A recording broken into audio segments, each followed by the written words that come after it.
so sexy, girl. You fatigue my maxillary. Is it all the Eastern girl? You feel like a Maserati. La la la la la. Show me your footwork, drive it like a mercenary. It must be the Eastern girls. You feel like a Maserati. La la la la la. Warm up, warm up. Footwork, footwork. Warm up, warm up. Footwork, footwork. La la la la la. Be my lover, girl. Everywhere preliminary. Is it all Eastern girl? You feel like a Maserati. La la la la la. Never seen before. You create imaginary. It must be the Eastern girl. You feel like a Maserati.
Mic check.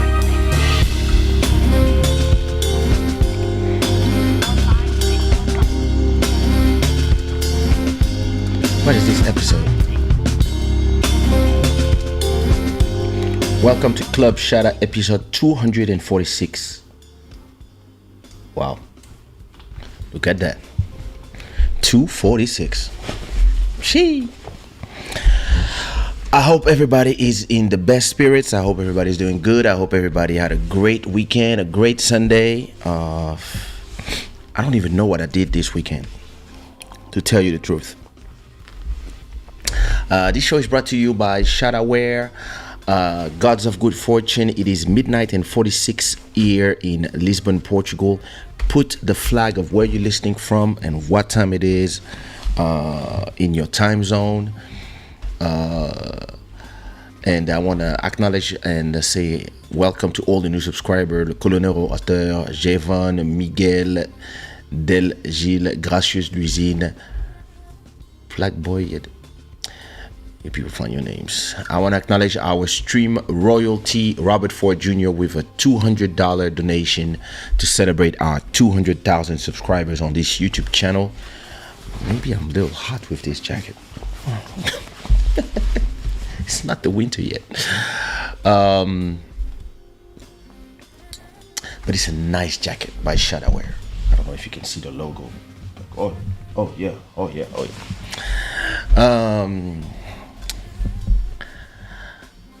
I didn't, you know what I didn't do? I didn't pin my sponsor.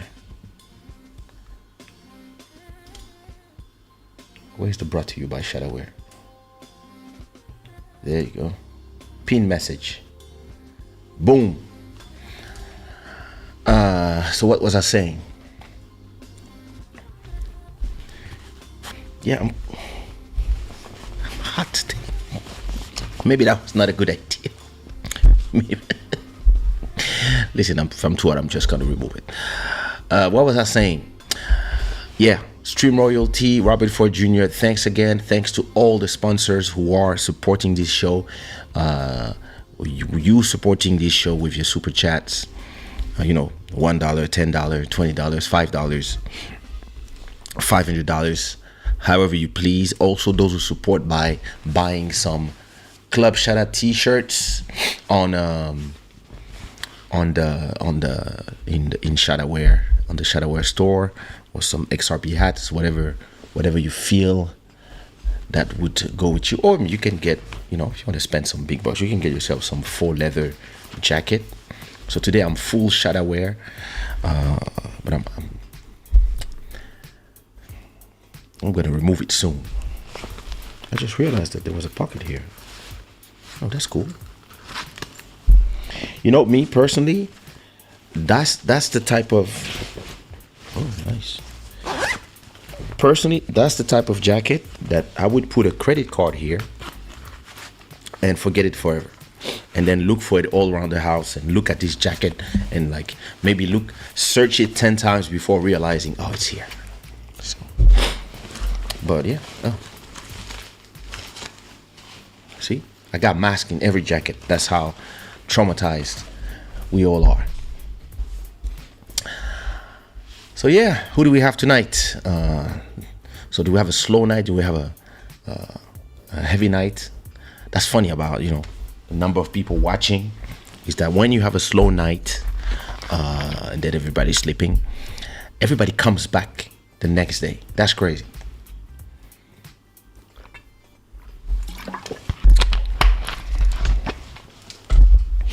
Everybody comes back like the same night. That's interesting.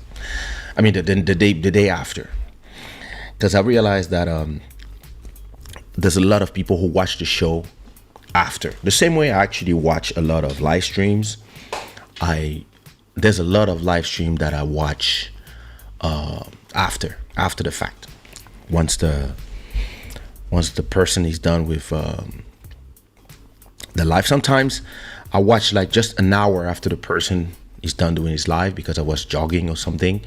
When I come home, I play from the back, and something I love to do as well is to watch the comments at the same time that I'm watching the live. Sometimes depends. Something that is bad about the Apple TV is that when you're on YouTube on the Apple TV, it doesn't give you the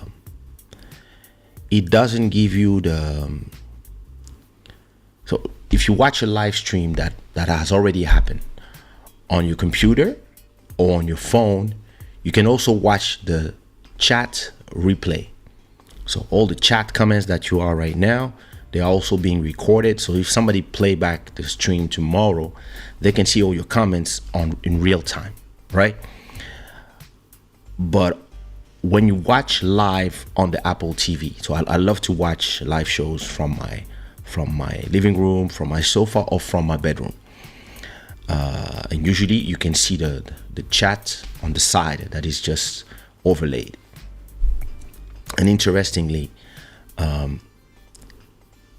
when you watch a replay on the desktop, you have access to the chat replay on the phone as well, but not on TV.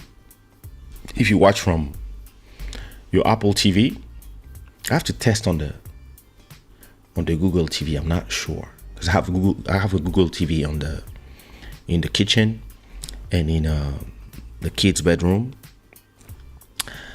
and in the room and in the living room. It's Apple TVs, and on the Apple TVs, when you watch a live replay, you don't have access to the chat, which would be cool personally, because usually when I watch a live stream, if I watch live the way you guys are watching now, I have my phone while it's playing. I have the chat on my phone, so I watch on TV and I have the chat, and I can chat from my phone as I'm watching.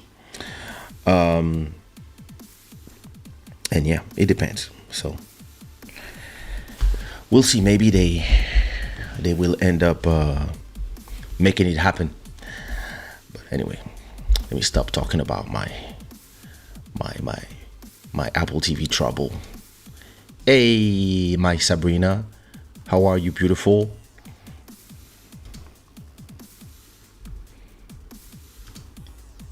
MJ Wemoto, what up, brother? How are you? Listen, I'm telling you, I'm gonna start turning my voice note with a few people into a podcast. I will call these podcasts Kay's WhatsApp or Kay's or the voice notes. because our voice note usually are like, my voice note on WhatsApp with MJ are usually 4 minutes, 5 minutes, 6 minutes. And then I reply with a 4 to 8 minute reply. And then he replies with a 3 to 4 minutes. And then we go like this. And sometimes we can have the same conversation during 2 days. And we're just, and when there's a new feature on WhatsApp, if I can call it a feature. They just changed something where when you want to listen to, let's say, he sends me a voice note the next day and I don't remember the context of what we were talking about, I can play the voice note, just the voice note before, 2, 3 voice notes before. When you click on one, when it goes to the end of one, it continues to yours, then it continues until the one that is actual. Or if it sends you like 3 voice notes, they all play one by one. And in actuality, with 10 voice notes, you do a 1-hour podcast. And listen, I'm having some voice notes with a few people, like Lil Maro, like MJ, like my friend Jack, or with my manager, Guylaine, and those voice notes are gold. The things we're talking about, sometimes I'm having conversation with people, or even on the phone, and I'm like, damn, that would have been a great episode. I had a conversation with my niece 2 days ago about, and she's very vocal. She's a very vocal militant on some certain causes. And we don't strongly disagree, but we disagree on the approach. And most of the time, most people don't understand that. People don't disagree with them. People disagree with the way they do it. Like, you against oil prices and going to put some soup on a Van Gogh masterpiece that cost $5 million, and explaining that this is worth nothing when we have blah blah blah, all your stuff. Some people, those people, all the blue hair people, will think that it is productive. And people like me are like, this is why they should never have prevented people to beat up their kids. And it's just not that we disagree on the problem, or we disagree on, it's just the way you guys go to those things. And you have generations of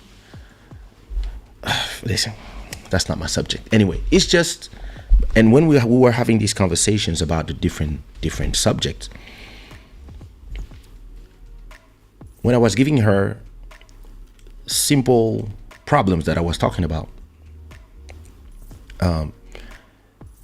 it's never that we disagreed on most things, but my way of seeing things were, and I'm 20 years older than her, of course, but my way of seeing things was coming from, maybe old habits, maybe not being 20 anymore and not having this 20 energy, being more understanding that the world is the world and things can change, but they don't change out of those revolutions that you want to do every day, and telling, you're gonna be tired one day of all this. We all went through this, and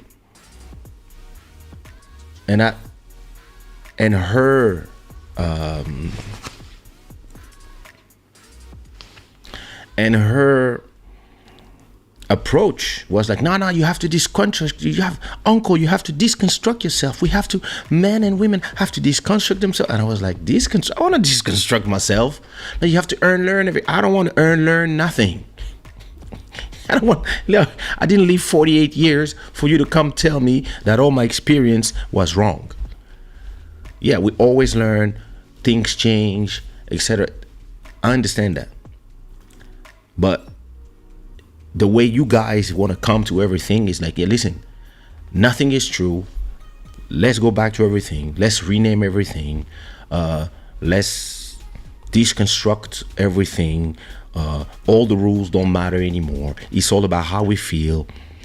The sky's not blue anymore, because blue is all these things. And it was a very interesting conversation because, first of all, I'm her uncle, so she can't yell at me, and she's my niece, so I cannot treat her without respect. So we're actually having a great conversation. It's not even a debate. We're not arguing because we agree on a lot of things. It's just that she sees it from a certain point of view and with different tools, and I see it from a different point of view with different tools.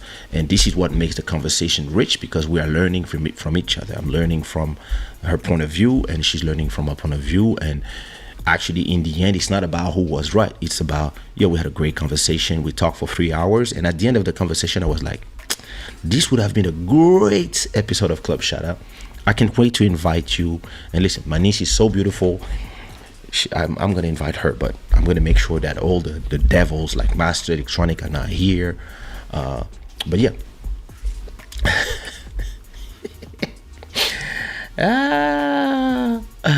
But listen, that was a lot of the conversations I have privately with Body, and a lot of them turned into subjects that I talk about in Club Shada. Or a lot of them, I'm like, listen, we should have this conversation. Like, sometimes I'm like, let's not talk about it now. Come to my show and let's have the conversation in the show. That would be cool. Listen, those who didn't put their likes, this is a good time to put them.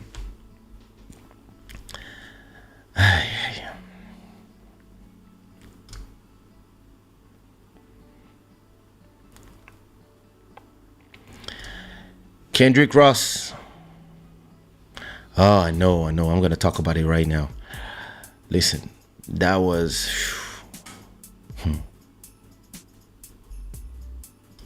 What up, Theodore? Hey, yo, what up? Ellis Boys, how are you? Malcolm Beats, what up, brother? Mountain of Inspiration, welcome back. I'm happy to see that you're doing lives again. So it's interesting. I like the idea of doing a 20-minute live every day instead of a 1 hour. The 1 hour is a little too much, but a 20-minute live every day is actually kind of cool. So before we begin our show and talk about what we're going to talk about tonight, I want to extend my condolences to the family of Michael Benjamin, aka Mika Ben, who sadly passed away on stage yesterday at the Grand Karimi reunion in Paris at the Accor Hotel Arena, in front of 15,000 people. He performed his iconic hit Upati, and leaving the stage, he just collapsed. Apparently he was not feeling so well before the show, so we don't have all the details. I don't know if he was suffering, but apparently it was a heart attack, and it was, we talked a few months ago. I met him in Haiti back when I was there the first time, so that was 13 years ago. Great guy, father of 3. I think he has an upcoming baby, wife. It hits so close to home when it's people doing the same thing as you. And apparently before the show he was not feeling too well, but there's 12,000 people. You want to please the public, you want to do the show, and then maybe there's nobody telling you sit this one out. And I understand you flew all the way up to Paris to be part of this event. You want to be part, and then we'll know more before. But listen, a beautiful soul, really a great guy. I remember meeting him in Haiti in the studio of Master Surge, another amazing Haitian producer. And yeah, our last conversations was on WhatsApp actually a few months ago. We started talking on Instagram about doing a song, doing a remix, songs together, stuff. And so at a point we went to WhatsApp, we start talking, etc. I remember calling him and he was like, "Oh, I'm sorry, I'm with the kids." I was like, "Yeah, me too, blah, blah, blah, blah." And then we didn't extend. A few months past, you know how it is, pandemic, whatever. And it's always this thing where you want to do tracks with people, but you always delay, and then things don't happen, and then they will never happen. And listen, 41 is young. He's young. I'm thinking about his kid. I'm thinking about his wife, and like I'm sending them all my positive energy. Listen. It gave me two things. When I woke up this morning, my best friend from New York told me the news. He was like, "Oh, I'm so shocked about Mika," and I was like, "What Mika?" I thought she was talking about Mika Mendes. I was like, "What's up?" I was with him 2 days ago, and she was like, "No, Mika Ben," and I was like, "What happened?" And then that's when I saw the news. I saw everything that happened, and it was horrible that you're on stage doing what you love, and it's not like you're doing what you love at 96, and you just after your last show you in the backstage, or the same night you just go peacefully. It's like you just collapse on stage. It was traumatic to see. I can't imagine. I have a few friends that send me messages from on Instagram or on Twitter telling me that they were there and that they are all traumatized. That So I woke up thinking about it, and listen, it gave me anxiety, and the first thing I said to myself was like, listen, let me go do a checkup, just especially after COVID, and sometimes feeling strange when I breathe with no reason. Just do a full checkup. Everything I checked was fine, but it just gave me, it's not this thing where you like maladie imaginaire. It's just that I was like, there's some things I want to check, like myocarditis, all these things after the vaccine, after having COVID. I know that I'm not the same. I train. I have no problem. I think I'm actually much better than a year before, but I still sometimes feel strange when I breathe. And if it's the heart, and there's something I can do to prevent it to deteriorate, I'd rather go find out and help myself now, heal now, rather than find out when I have a heart attack. And so that's the first thing it gave me as a feeling. And the second thing, it pushed me further into my thing that I don't want to be on stage. I get a lot of proposals to go perform here and there and like have this life of 30 years ago. And I'm not feeling that I want to be on stage performing. And it's something I said to myself 15 years ago, I would say 2007. I remember 2007, I was like, I don't want to be on stage at 50. I said this to myself. 2007, I was 33.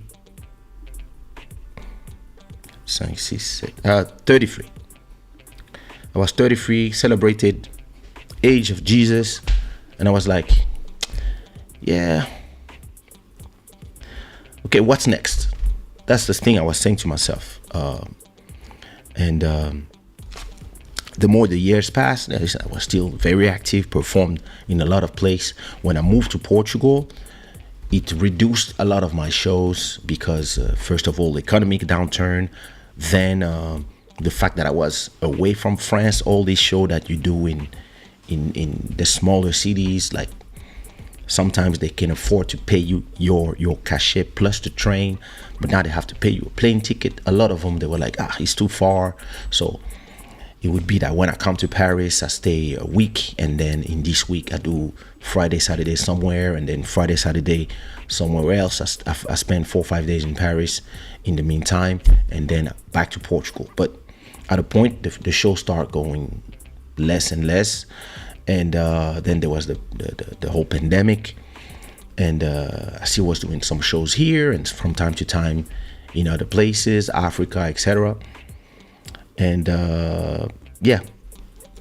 since my revenue from other things is now has doubled since I moved to Portugal, I also changed my prices, put them up a little bit, because I only want to do a few shows a year. And even, when I'm invited in TV shows, they're like, can you come sing a song? And I'm like,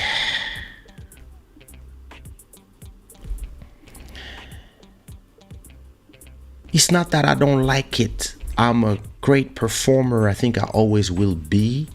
It's just that there's so many things you can do after. There's so many things you can do. You can be behind the camera. You can listen. I've been making the same amount of, if I did 100 shows in one day of selling NFTs, for example.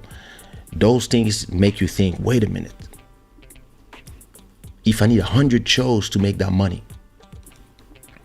and I can draw on my iPad and make the money that I would need 100 shows back in the days to do, without traveling, without having back pain, without the good shows, the bad shows, the good public, the bad public, the easy ones, the lazy ones, or the ones where you're like, oh my God, 45 minutes, let's go. And you're just like thinking something in your head while you are just reciting your playback. Like, once you did 1,000 shows, it's not that you don't like shows anymore. It's just that your dreams have been fulfilled and you need new dreams. And especially if you are an ambitious person like me, at a point you're like, okay, it's time for me to be the president of a country. Like, see what I mean? Like, just always higher. And even if I was the president of a country, the next thing I would say is, okay, now what's next? Like, it's time for me to, etc., etc. And I've been saying it to myself. I remember, rest in peace, Jacob de Varieux. Probably 15 years ago. Yeah, 15 years ago. So I was probably 30 something. And I meet the guys from Kassav coming back from tour. And we meet each other in the airport. They're like, Kaysha, the uncles, I'm happy to see everybody. How are you? Where are you coming from? We're coming from Santo Domingo. What about you? Where are you going? I'm going to Mozambique. Amazing, blah, blah, blah, blah. And when I look at them, they were worn. They looked tired. And in my head, I was like, are they performing because they need it? Or are they performing because they love it? And because they really looked tired. And in my head, when I saw them, I was like, I don't know if I want to do this when I'm, and I think at that time they were all in their 50s, their early 50s. And I remember saying to myself, I don't know if I want to do that. Like, when I reach that age, like, seems like at a point, all this traveling, all this having to go and sleep in different beds every every 2-3 nights, or being on tour in different cities and then performing, sleeping late, etc., etc. This wears on your body. When you're young and excited, yeah, it's amazing. You love it. A new city every day, a new girl every day, a new this every day, a new monuments every day, new public, performing in front of thousands and thousands and thousands of people. Listen, I probably performed in front of, if I take all the people I performed in front of, it's probably 2, 3, 4, 5 million people. And then there's a point where you're like, listen, enough sacrifices. I want to have a family life. I want to have, see my kid grow, not having to take a plane all the time and see them grow up from WhatsApp. And imagine when my career started in '98, there was no WhatsApp, there was no video calls. Like, I would go in places where there was no phones or no internet. So you would leave and you would only call your family. I remember I was calling my ex and my kid when sometimes we would go on tour in Martinique for 2 months, and I would call my kid and his mom like only one time every week, because it costs money. So you would need it to have a phone card, and with 50 euros inside, and with 50 euros maybe you could speak 15 minutes. And then, you would be like, okay, I'm going to use a little bit every time. And you don't realize the sacrifice you're doing, because the adrenaline of performing, being there, everything for the public, for the love of music, until you realize, when you look at your kid is 19 and you're like, I don't even remember seeing him walking for the first time, seeing him doing this, going to this at school, all these things. You realize that you sacrificed everything for the love of music. And early I was like, I'm not gonna do this forever. Making music is different. Creating content, doing what I do, exchanging with people the energy, like I'm doing it now in a different form. But performing, I was like, listen, I don't know how long I want to do this. And especially in this market, where our small African markets, where sometimes it feels like exploitation, where you can do 30 shows this year. At the end of the year, you live good, but you're still gonna need to do 30 shows next year, because you earn money, you spend it, you earn money, you spend it, you earn money, you spend it. And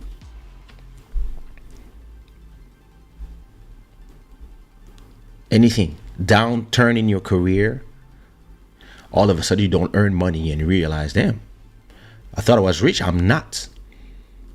All of a sudden you're struggling. So you have to accept some stuff, because in the small African communities, Haitian community, West Indies communities,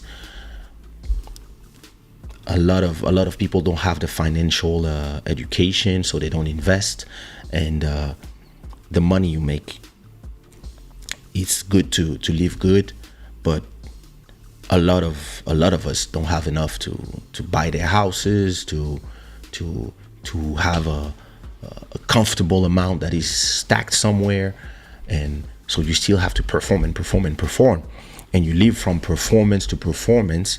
And if you're not feeling good, you cannot see the performance out, and tragic things can happen. So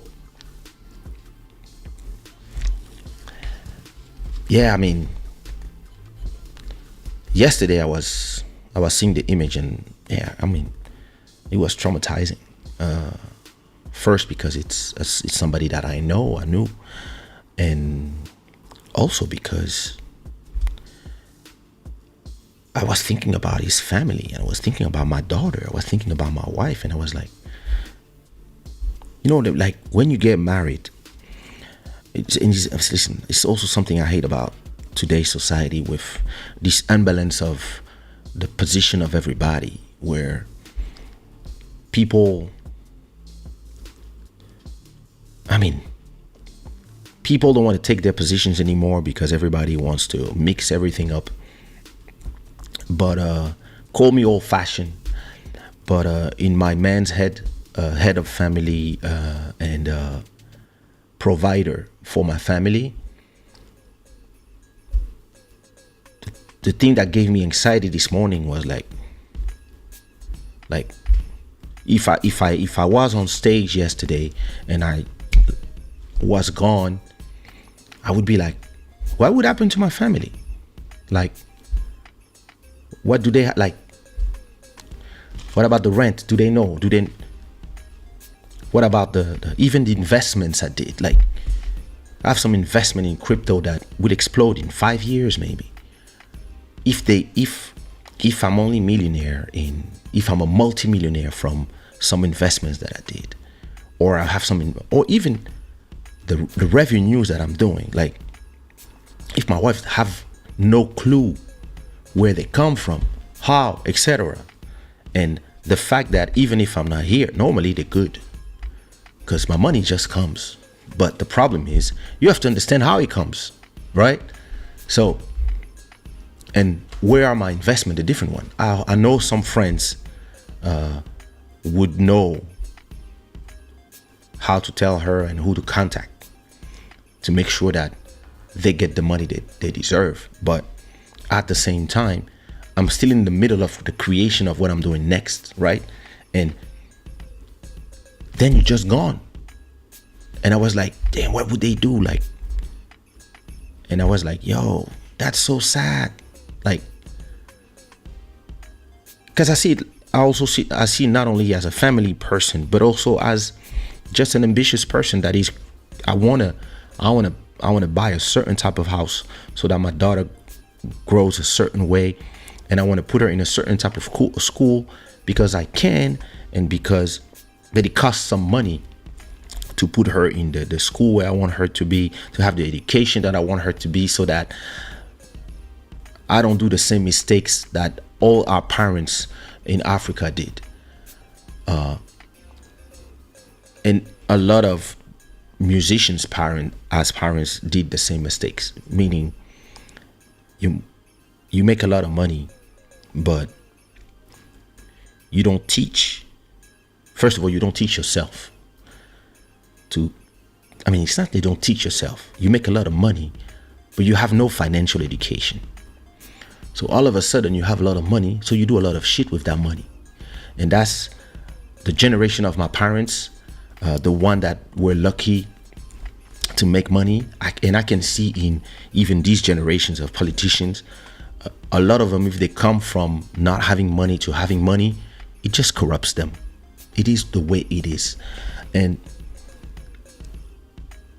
you want to be, and it's a good thing my parents put me in in places of education, so that I know what to do with money when I get it. And I want to create a future for my children where not only they will not miss nothing in the future, but also they will know what to do with what I leave, and not just be there not understanding or becoming some idiots. And you think about all these things, and it just, listen, I was talking to Buddy today. I went for my 5 kilometers walk today, and I was just saying to myself, yo, bro, the one thing I said to myself is, because I've seen a lot of artists saying, yo, listen, that's a glorious way to die, like on stage doing what you love. And I was like, no, not at 41. No, thank you. Yeah, okay, 96, maybe, but not so young, doing what you love and being no. I'm sorry. I don't to me that's, and yeah, you will romanticize it how you want, etc., but he didn't deserve that. Especially such a great guy, such a talented artist. And the feeling he just gave to me was like, listen, I don't want to be on stage anymore. Like, I don't. And listen, being on stage is amazing. You receive an amount of love that is so different. People love you, people show you the love, etc. And doing it maybe 2-3 times a year is something that I will always love to do. But trust me, moving away from that, moving on from that is really what's in my mind. What excites me is coming here and share my knowledge, share with you, with your knowledge, have conversations about different things and try to turn this into try to make this YouTube channel generate something like, I don't know, 10,000 every month. Those are objectives. And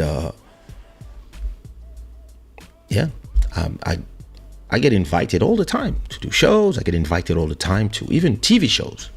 Yeah, can you come, a TV show, sing a song? And I'm like, I prefer talk about my show, talk about my NFTs, talk about the things I want to do in the future, and not you guys continue to put me in the box of singer, rapper, when I've been way more than all that for 20 years now.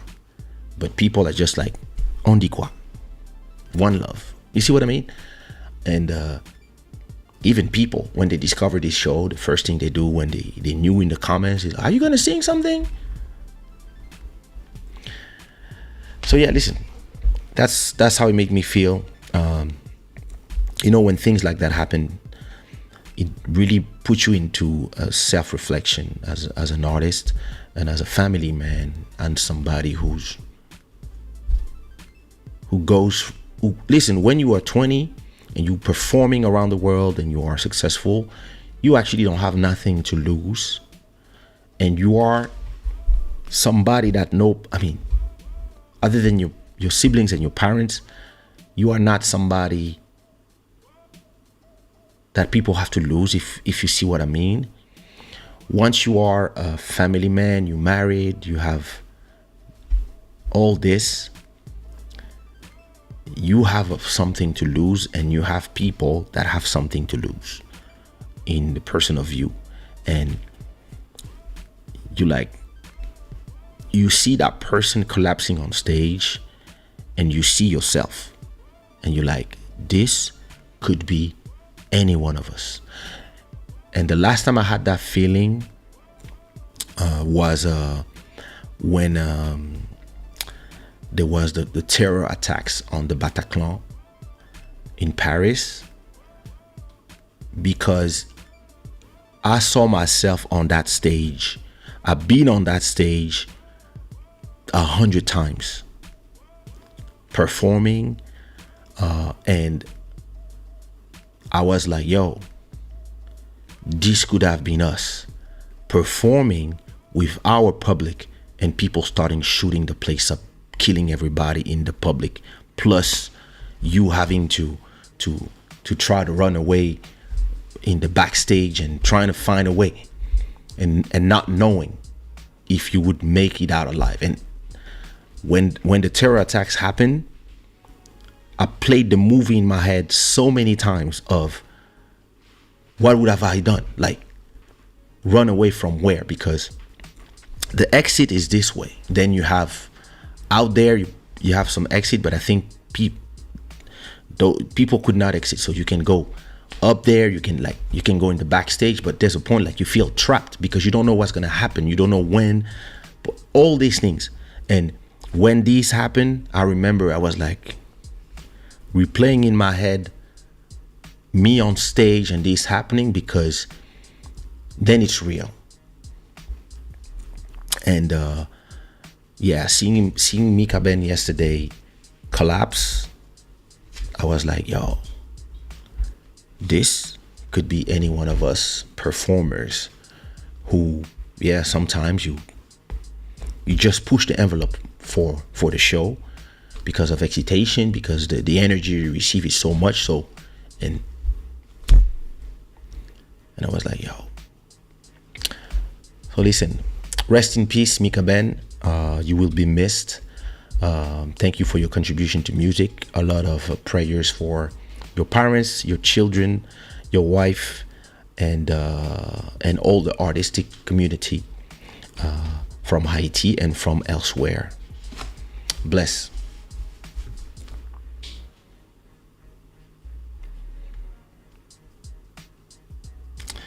Dali, ain't you pissed, Dali, when you come from the wrong account? Happens to me all the time. Everybody, put your likes up. Joel Amen, what up, brother? How are you?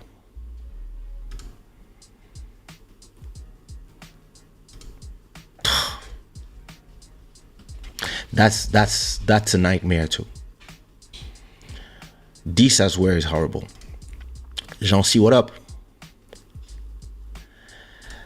Balance is very important in life, and sometimes we need to take a break. Yes, it's something I learned to do. Now I just, when I need, I just take my whole weekend. Like today, I think I just watched YouTube videos and stayed in bed. I just, at a point I went do my 5 kilometers. I was on the phone with Body, and then I went back to watching videos, sleeping. And then tomorrow I'm mixing 2 new tracks that are coming out. Yeah, yo, balance is very important. I do agree. Tome, what up? Keiki Media, what up? Why is everybody coming so late?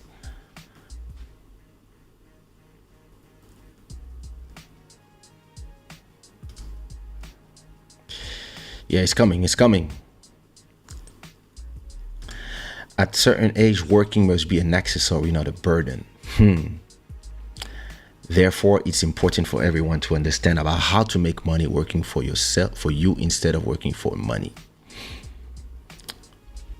Facts. Exactly. And I'm lucky to be in this position because a lot of my colleagues, even the ones that you see from the US that you think are superstars, they are in a position where they cannot stop working. I'm super lucky where I am because I can really, I don't do shows, and I don't want to do. Now I only accept when it's something, somebody wants me to come at a wedding and they pay the right price, or somebody wants me to go to one country and they pay me like 10 times what I would ask 10 years ago. I go do my show, come back. But the rest of the time, listen. And it's amazing, Emery, what up? It's amazing to be in the position where you can. It's amazing to be in a position where you can say no.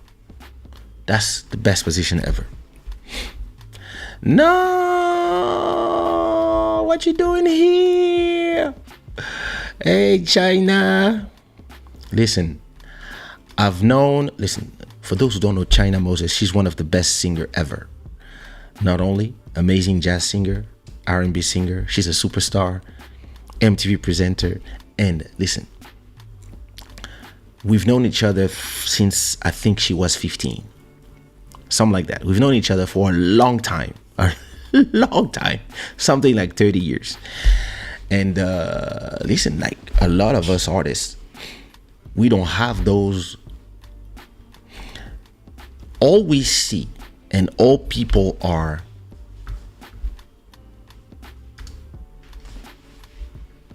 But that's the thing. A lot of us never had the information of what happens after a certain age. Because what the TV shows you is the success. What TV shows you is all the superstar touring, groupies, etc. They never tell you that there's a point where it slows down, and hey, you have to invest in this, you have to invest in that, and the people that are around you are not giving you those things. The people who sign you, they're not telling you what to do with your money. You just have money, and you don't have. It's the same as people winning the lottery. They win the lottery and they end up poor. There's a reason for that. Because, yeah, you get 3-4 millions and you don't understand that you have to invest them. And you have to live on the dividends or you have to live on the dividends from your money. You have to make that money work, and you spend the percentage that is coming. Let's say you win 10 million in the lottery. Your goal is not to take your 10 million and buy a bunch of stupid shit and cars and all that stuff. What you're supposed to do is lock the 10 million in a certain bank and have a contract where they tell you, hey, we're going to give you 3% of that money because you locked it. We're going to invest it in different places, but we guarantee to you that in 10 years or in 3-5 years, your money is going to be there waiting.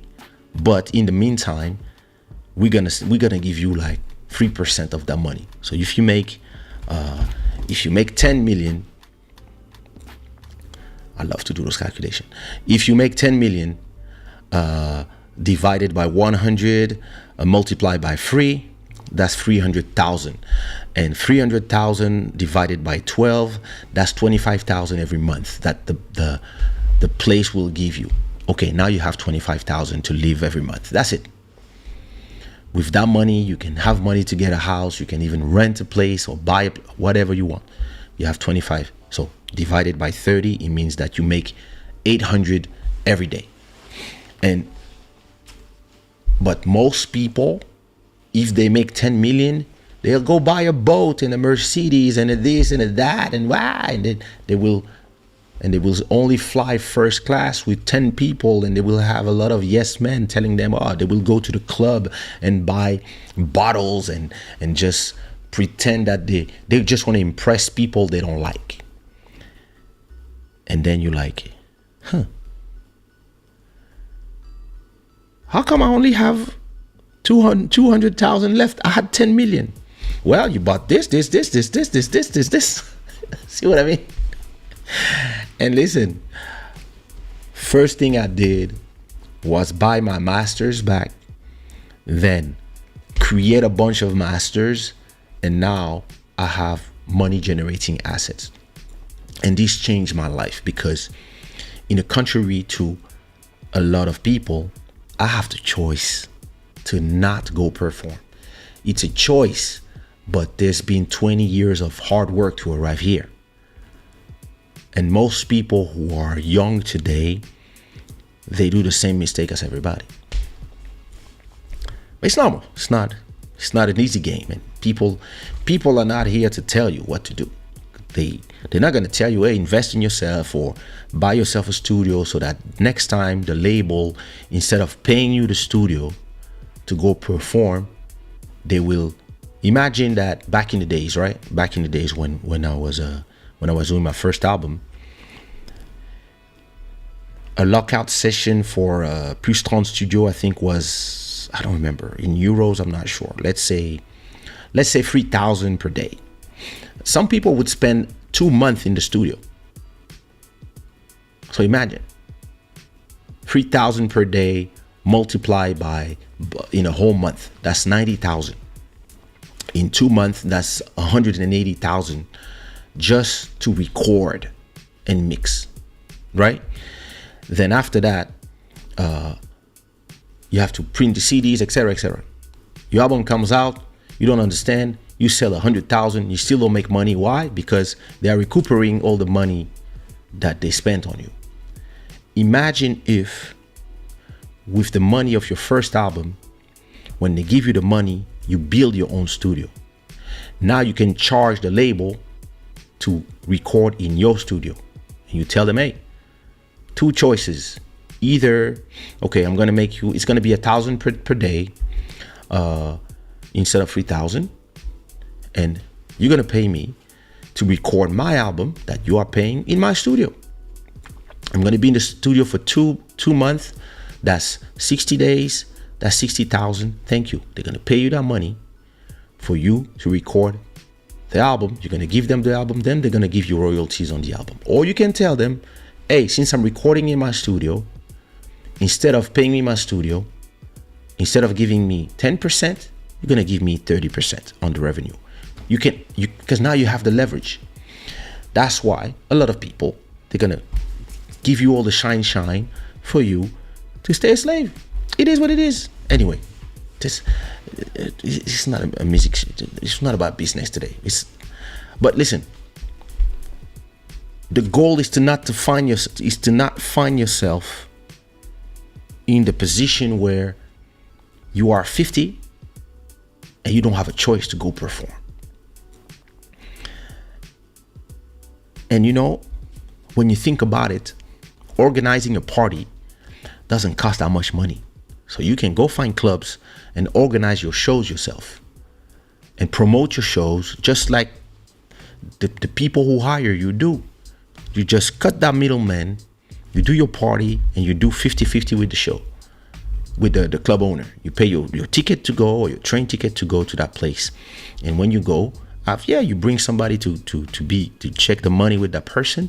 And you do 50-50 from the entries. And it's zero risk for nobody. You know, you come, if there's nobody coming to see you, you go back home. If there's just enough people for you to cover the amount of money you spend to come, be happy. And if it's a successful night and you make 10,000, you take 5,000, the club owner take 5,000, everybody's happy. But you took a risk. Maybe without taking that risk, you would have taken 1,000, but now you have 5,000. The thing is, when do you start understanding that you always have to be ambitious in the next move? And all this is, to me, it's not something that I discovered this morning, but for real, I've been thinking this for a few years already. It's just like, I'm already in the next move. And listen, when people tell me, can you do a show, whatever, or I'm like, Sunday I have my show. I take it seriously. And you guys are proposing me stuff, whatever. I have a YouTube channel that generates money, and I put it in front of whatever you guys are proposing me. So if you want me to stay in your country, or stay until Tuesday and I'm gonna miss a show, you better pay me for that. That's the way I see it. A lot of people, they don't have the choice, and they didn't give themselves the choice. If I win the lottery, I'll make sure to contact you. I remember when 7 years ago, when I met my wife, 8 years ago, sorry, we were talking, after a year, I was like, what would you do if you win the lottery? And she was like, I will give all the money to you and let you handle it. And which takes us to, it's my 8-year anniversary. I've been with my wife for 8 years already. We celebrated yesterday, the 15th of October, and it's been 8 years. Listen, the most I've been with somebody was 3 years, and every relationship was only 3 years. My three most significant relationship, it was 3 years. But 8 years with the same person, I gotta say that I'm proud of myself, because normally I get tired of people quick, and I guess it's a little bit of maturity. Everybody put me some unicorn in the chat and some happy anniversary comments. It's yeah, I was thinking about it. I was like, when you pass 7 years with somebody, it's not anymore about passion. It's really more about being a unit, being a family. It's about the kid. It's about the future. It's about building. It's about buying a house. It's about continue to be there for each other, loving each other, of course. But it's so much more than that. It really becomes a life partnership, and not in a negative way. It doesn't mean that you guys are not emotionally connected anymore. It just means that you guys just decided to move forward in life together and get old together. And it doesn't mean that things cannot stop. People can get tired of each other. But 8 years with somebody makes you learn so much. Like, it makes you learn so much about yourself. It's great to be with somebody that that sometimes you can hate that person so much that you like, oh my, I wish I was Fred. And then you're still here. After 4 days, you look at the person, you're like, yeah, come here. Like, and then, yeah,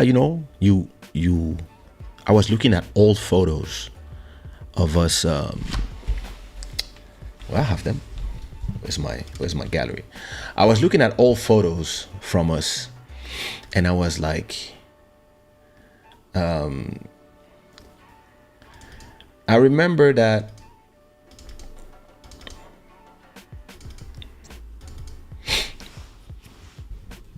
I remember seeing these photo. Oops, wrong app. I remember seeing. Oh, what's going on? There you go. I remember seeing these photo on Instagram, and not realizing that a few years after I saw her, it was the same person. Then she started showing me her photos, and I was like, "Oh, you're the girl with the red hair."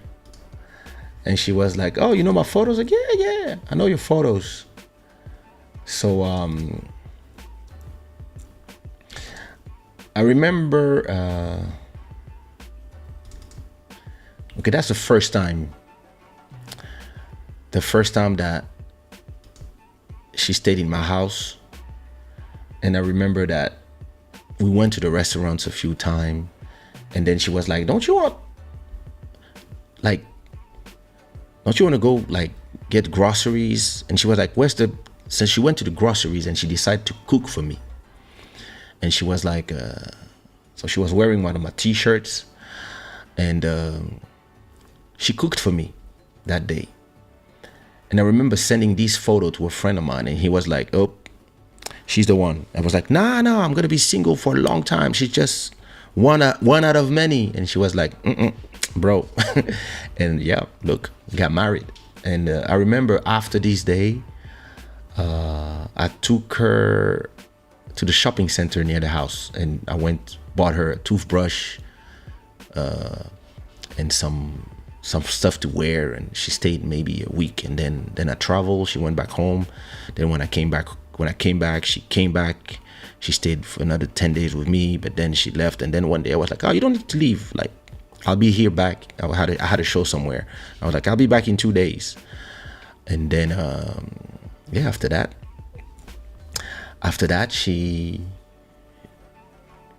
we started living together. I think we started living together after 2 months, something like that. So this is us in 2014.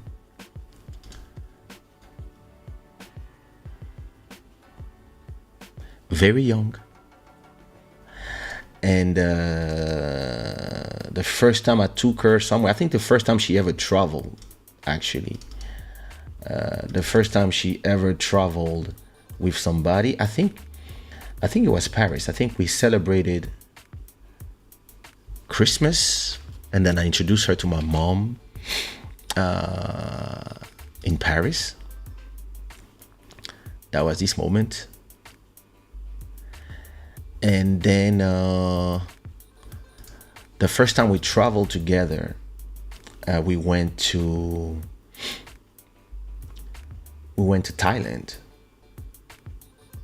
I don't know if I have the photos of the first time we went to Thailand, or let me see. Bangkok, 2014.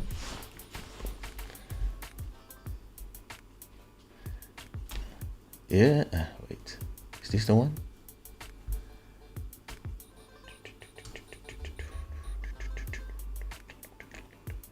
Moments are photos. See all photos. Okay, Bangkok 2014. Was it 2014? I think it was 2015 then. There you go. That's us in a tuk-tuk. In a tuk-tuk in Thailand. The first time I took her there. And then that's us dining on the, damn, I was skinny.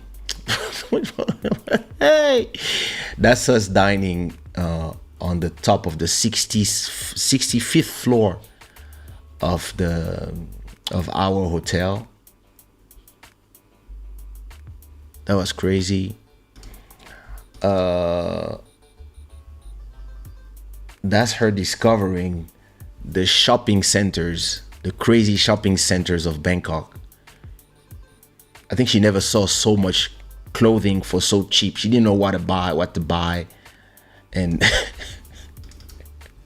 she was in shock. And then, we were always on tuk-tuk. She always loved being on the tuk-tuks. Me, I was like, this is dangerous. And she was like, nah, that's crazy, that's fun. And I think this is our second time in Bangkok. No, this is the same time. Let me see. Bangkok, I think we went again in 2016. Yeah, so that's us. A little different. Same thing, same hotel, Les Bois State Tower, same restaurant on the top of the world. She just cut that. That's when she cut her hair. And then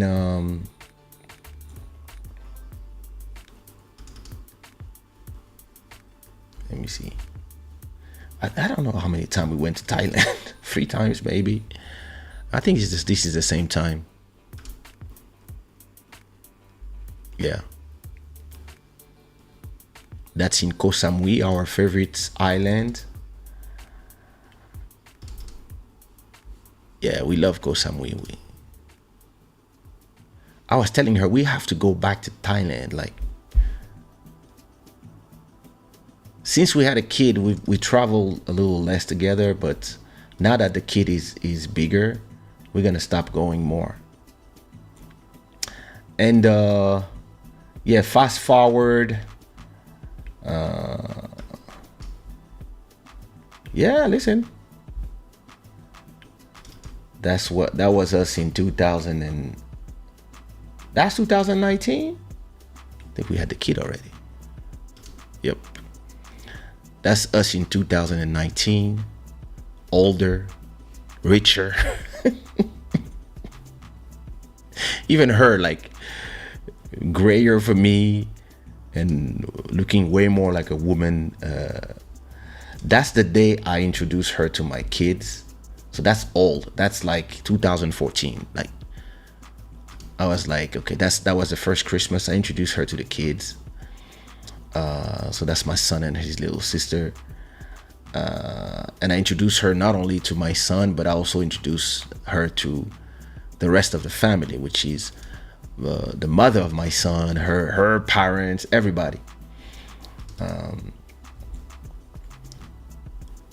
That's her and my daughter doing their Instagram stuff. I think this is us. Oh, that's 2015.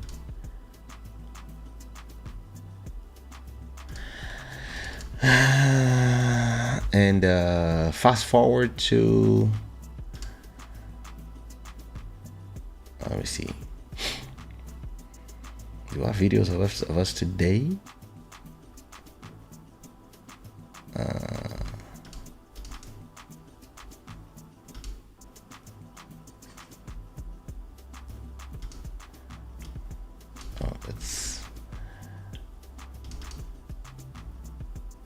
That's future vlogs.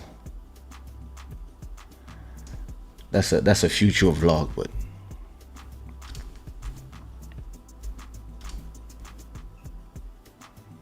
that was 2 days ago, I think. That's us walking around near our building, and yeah, now we are. Yeah, there she is.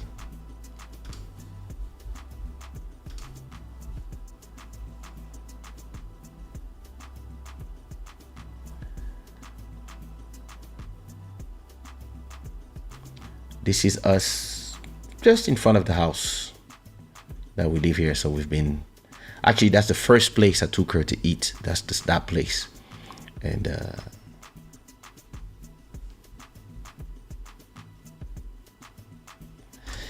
that's the wife. And now, yeah, with her little sister. So these are images from future vlogs. So this is us, what we do on Sundays. We just sit in front of the water and we just, yeah, those are upcoming vlog.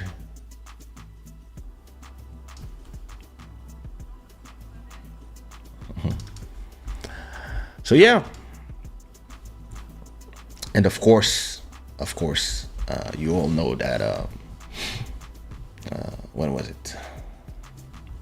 Where is it? You all know, and you can find the video on the YouTube channel. Where is it? I don't know where it is. I don't find it. VNE. Is there a search? Wait, me, myself, I, Valeria, family to edit, post, NFTs, Vesco, blah, blah, blah, blah, blah, blah, blah, blah, blah, blah, blah. Where are my wedding photos? There it is. Of course, in 2018, I did propose.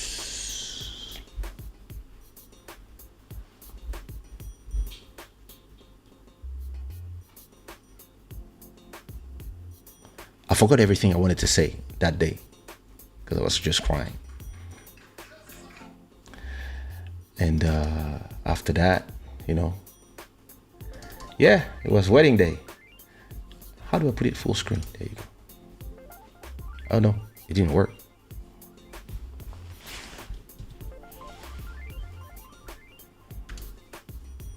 There you go. Yeah. After that, it was. Oh, that's me. Okay, I see. Sorry. Yeah, after that, it was the wedding day. All my boys came.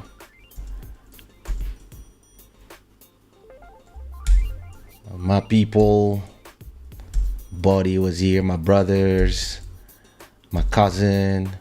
My son. My friends. Elisio. My cousin Adisa, Nelson. That was a beautiful moment of everybody preparing themselves for my big day. And then my best friend came from New York. My son, Elisio, my cousin, my little brother, my twin.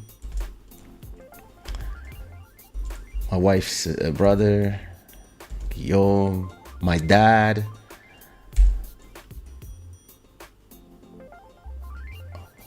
All the team was here. And yeah, Uncle Bea, my mom, and then yeah, my mom walked me, my son and my daughter, her father, artists, and yeah, then we got married.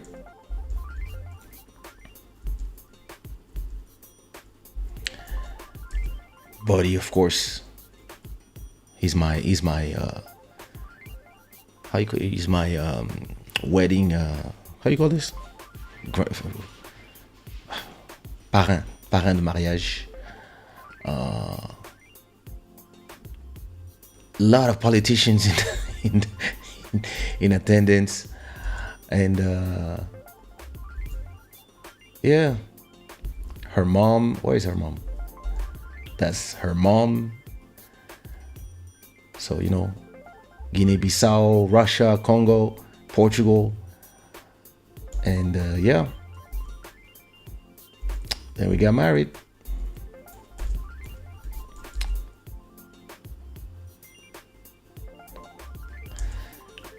That was an expensive wedding. My manager, crying in the arm of my manager, like, you know, Jack, Rita, Chauncey, etc., etc. Listen, if you want to see, everything is in. I have to give you the link of the gallery. And listen, I had 10,000 roses. Yeah, 10,000. You heard it well. Just here in the stairs. 1, 2, 3, 4, 5, 6, 7, 8, 9, 10, 11, 12, 13, 14, 15. So listen, there's at least 100 already there. Plus here, and on the tables, every table had around 1,000 roses. It was beautiful. But listen, just the price of the roses, you don't want to know. That was some crazy thing. Listen, all the guests, a lot of girls were looking at me like, yo, I didn't know. When you divorce, let me know. Listen, that was beautiful. It was a beautiful day. Look at my parents enjoying. Ciquato Pedro performing for us. Nelson Freitas performing for us. Her and her parents. Fish inside of the shishas. I don't know how to do it. Violin players. Yo, listen, that was some next level stuff. So yeah, listen. Happy anniversary for us. 8 years. Married 3 years. And let's say, hopefully, until forever. But one thing is sure, we will always be a family. This is something to me, like, life happens, people get tired of each other, but one thing I'm sure is, for me, I always make sure that the family will always be together. So yeah, listen, those are and these things give you different objectives, you know. 10 years ago, I was not even interested in buying a place. 10 years ago, I was like, I want to be free. I want to pay my rent for a year in Portugal, and with the rest of the money, spend a month in a different city every time, and have a different girl or two every time. And yeah, listen, when I met her, I was just like, let me settle down. Like, it's not like I was not, let me settle down. It was just natural. So when you see that door opening and it feels natural, You don't ask yourself, oh, what am I gonna miss out? You just like, you go and you make it happen. So it's a beautiful thing. It's a beautiful thing. It's a beautiful thing. Thank you so much. Wait. I missed a lot of comments. Thanks, my sister.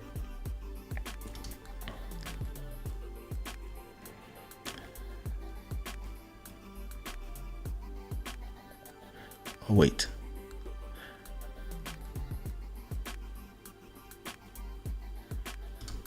Oh, that was for the Lotto thing. That's for real, for real. PI, what up?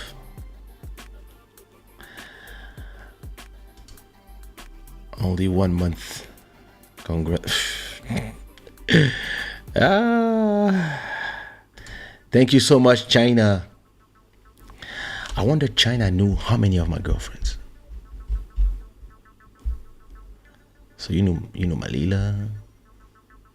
You also knew, and then you knew. I think I've known you before I even started dating my first girl ever. You didn't meet all of them, but you've been my friend my whole dating life. It is what it is. Thanks a lot, MJ. Club Married Men. You know how we do. 3 years was the expiration time. I'm telling you. Listen, there was a point where nobody could stay in my house more than 72 hours. That was the rule. Thanks, cousin. Thank you, Tome. Thanks, Emery.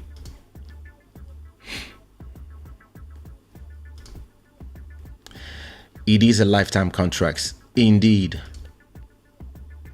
Thanks, Kiki.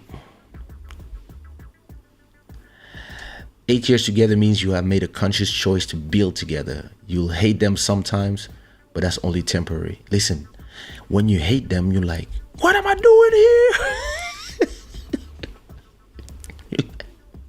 You think of all the money you spent, you want everything back.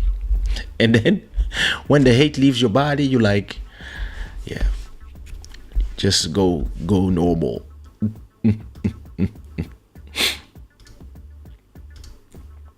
C'est ça, on aime la sagesse. Exactly. Yep. Indeed. All these feminists don't understand that. You cook for the guy you love. It doesn't mean that you're under him. It means that he's your king, but you are his queen. And actually, you are the backbone. Le cœur de l'homme africain se cache dans le lit et dans la marmite. Et ouais!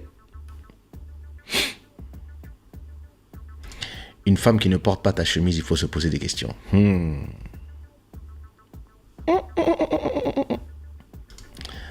Thanks, Sabrina. You should have her here. She's actually in the bedroom.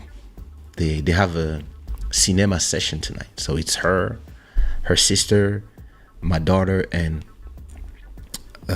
my sister-in-law's son. They're all watching a movie, but probably they're sleeping right now because school tomorrow. Actually, I want to invite her for a show. I wanted her to have her own live show during the pandemic on her YouTube channel, but yeah, she doesn't like the YouTube. She has 80,000 subscribers, but she doesn't post on her YouTube. I'm gonna start asking her to send me her TikTok so I can post them inside of her YouTube channel, so I can make money from that, of course. Merci. Did some ex come? No. I just invited the mother of my son. She could not be there. She sent her sister. Who was there? No ex. She didn't want no exes from both sides, so there was no ex. But a few people told me, hey,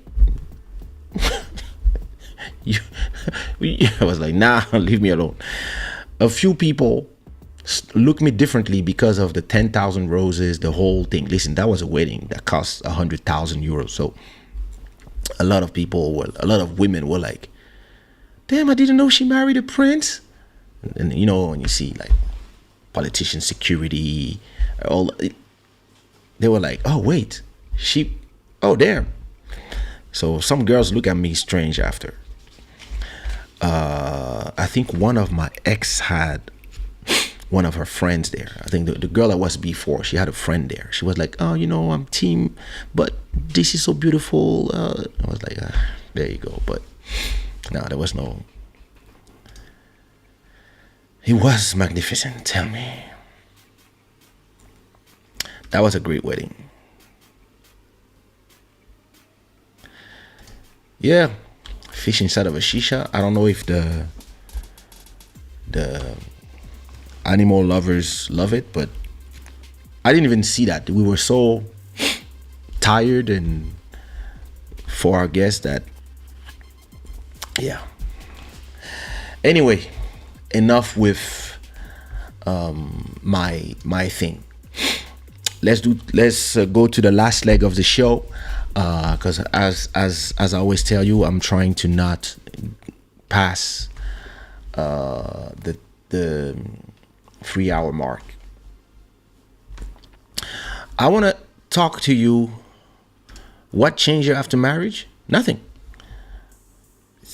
What changed people is not marriage. What's changed people is time.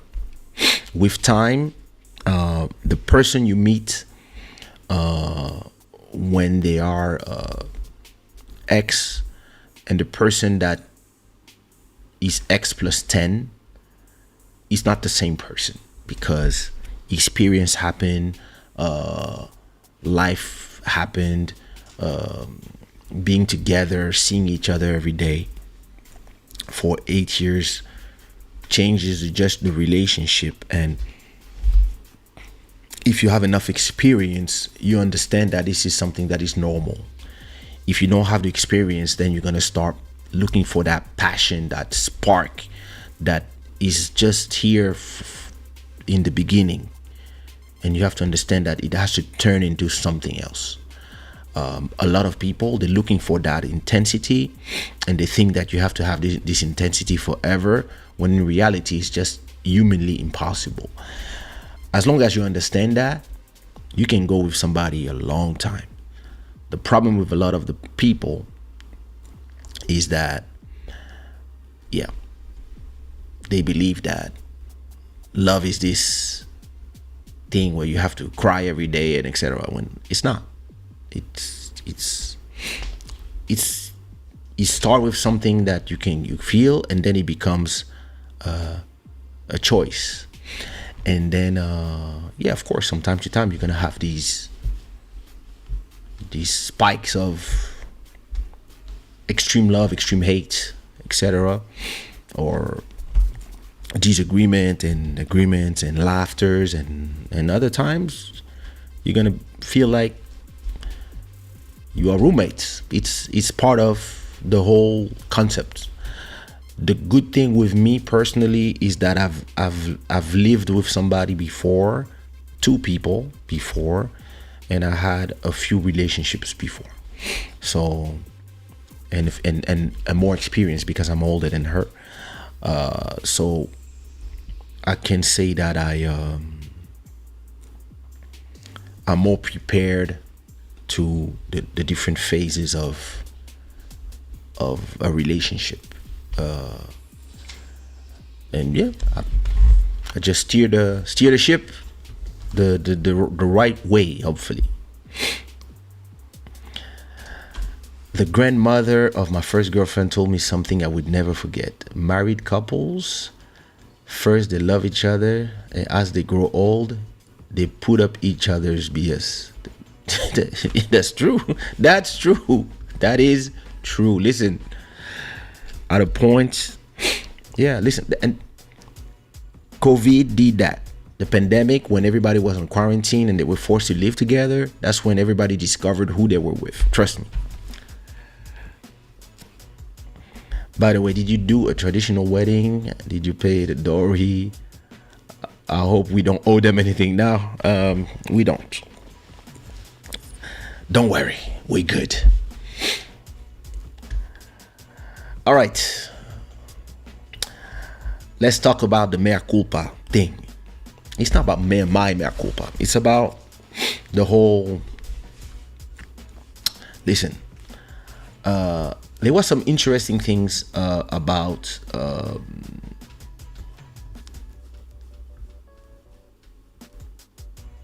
I do agree with what you just said.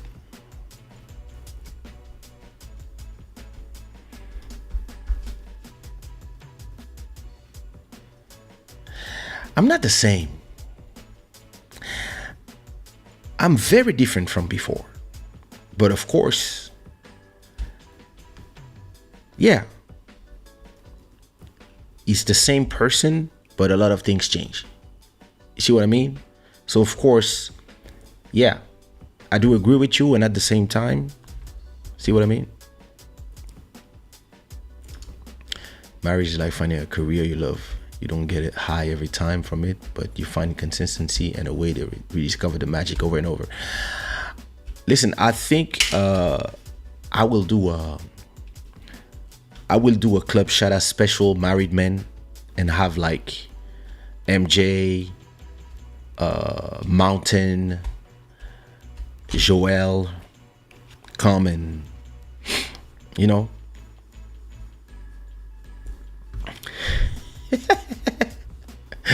I would never. So listen, let's talk about this. It's very interesting. So what's your name? Watch on Twitter. There you go. Let me see.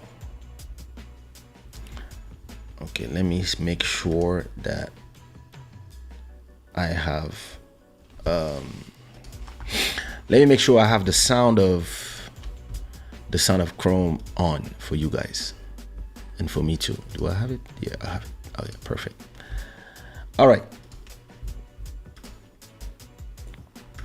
This is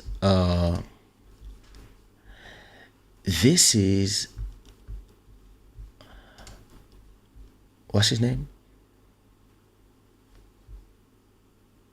Rob Roos. So Rob Roos is in the European Parliament, and he asked a question during a hearing with Pfizer about the transmission of the vaccines, and this sparkled an interesting conversation that people have been using, of course, depending on from where they watch, and I would like to show you what he said. If you don't get vaccinated, you're antisocial. This is what the Dutch Prime Minister and Health Minister told us. You don't get vaccinated just for yourself, but also for others. You do it for all of society. That's what I said. Today, this turned out to be complete nonsense. In a COVID hearing in the European Parliament, one of the Pfizer directors just admitted to me, at the time of introduction, the vaccine had never been tested on stopping the transmission of the virus.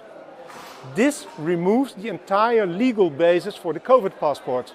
The COVID passport that led to massive institutional discrimination as people lost access to essential parts of society. I find this to be shocking, even criminal. Please watch the video until the end. Voor u, mevrouw Small, heb ik de volgende vraag waar ik een duidelijk antwoord op wil. And I will speak in English so there are no misunderstandings.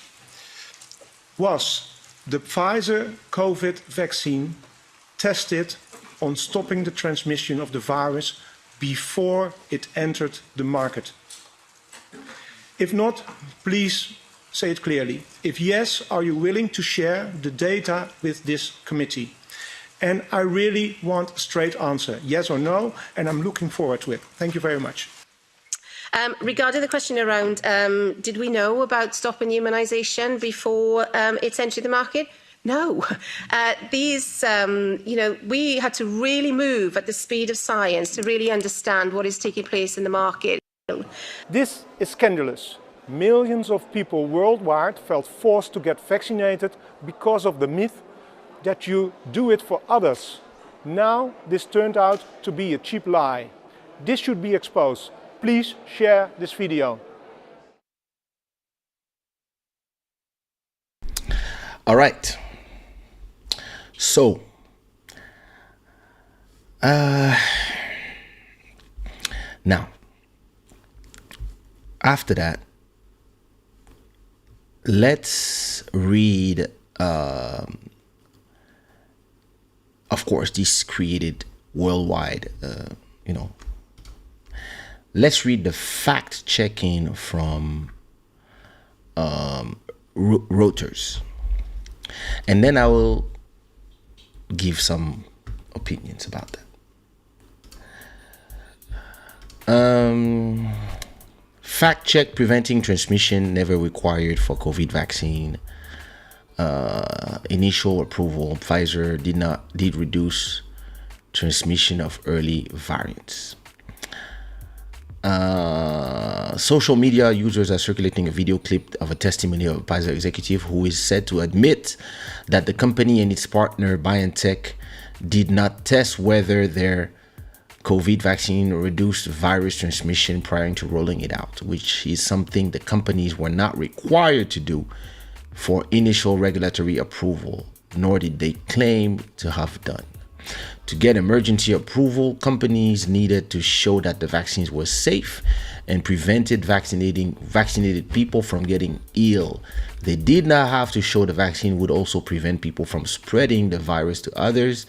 Once the vaccine were on the market, independent researchers in multiple countries studied people who received the Pfizer BioNTech vaccine and did show that vaccination reduced transmission of variants circulating at the time. As this result on the transmission were emerging in early 2021, national health authorities in many countries implemented or proposed vaccine passport style regulation that prompted ongoing debate over the ethical and legal basis of the rules. The misleading post implied that national restrictions such as vaccine passport were based on the promise that vaccine blocking virus spread that neither the company nor its EU regulator made before the vaccine were marketed.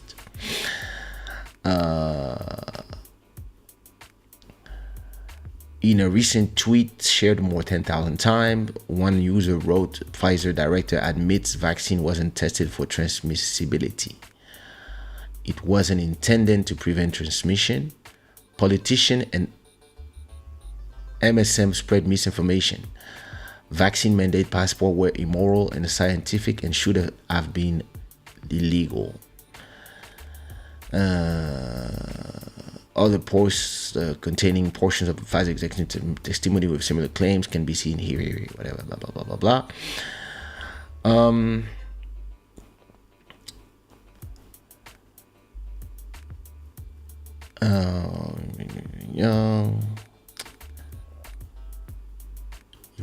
It was not required and not promised. Unknown.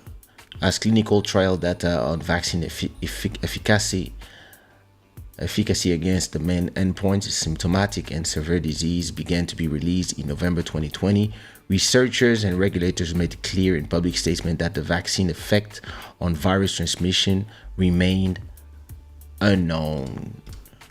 Let me see. It's impressive, but scientists remain cautious. Okay. Oh.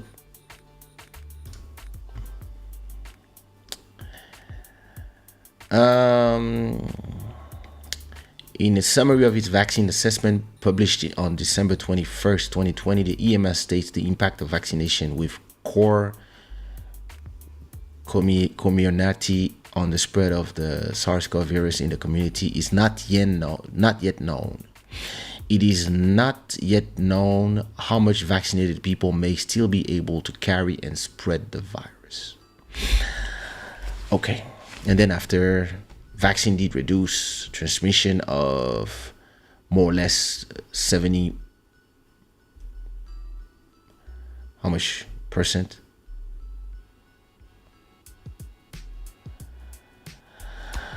Okay, that's the fact checked. Something interesting as well that I want to show you is if you type Pfizer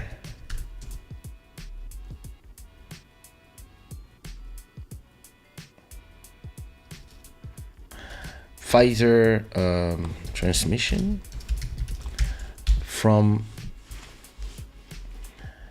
a year ago.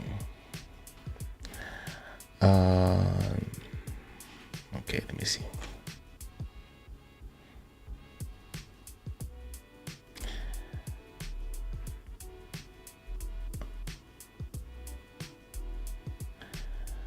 There was something I wanted from. Okay, these are interesting videos. Those are from 1 year ago, right? Fauci confirmed extremely low risk of transmission for fully vaccinated.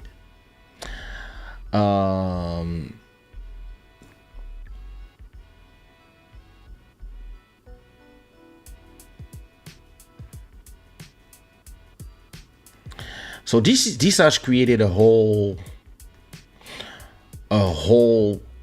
craziness of, and I remember that the problem for me, okay, Fauci, what is interesting to me about this whole thing, right, is I want to YouTube.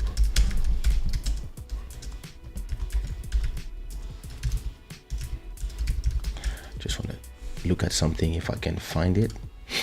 All right.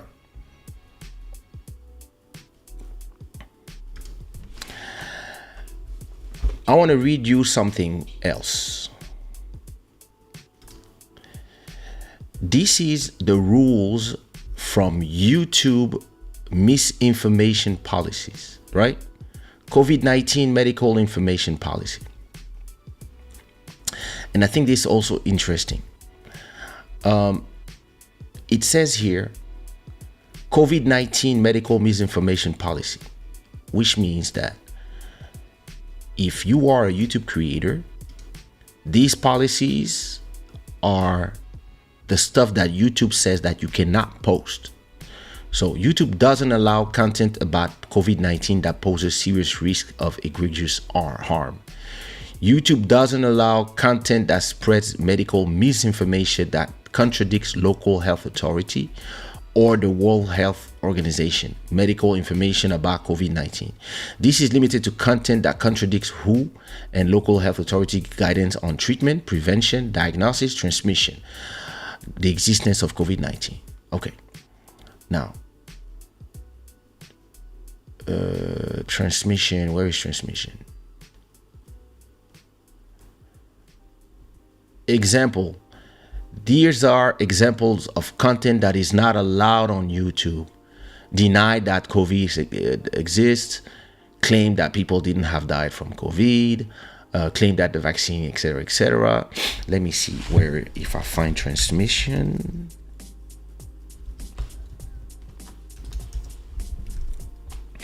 All right.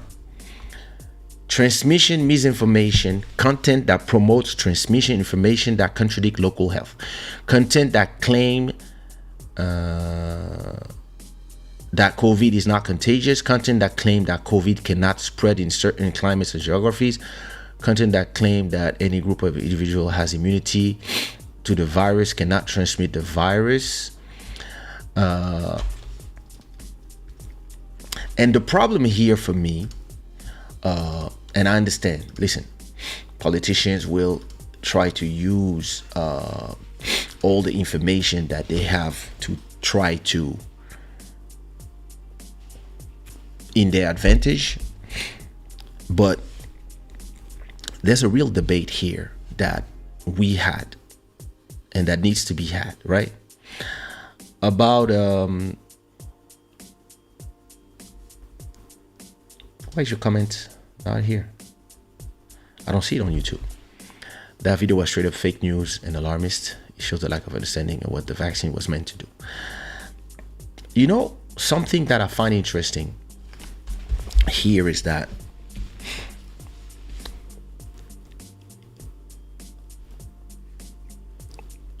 I understand that Pfizer never made those claims, right? The problem to me is depending on where you live. Here in Portugal, we never had all these debates.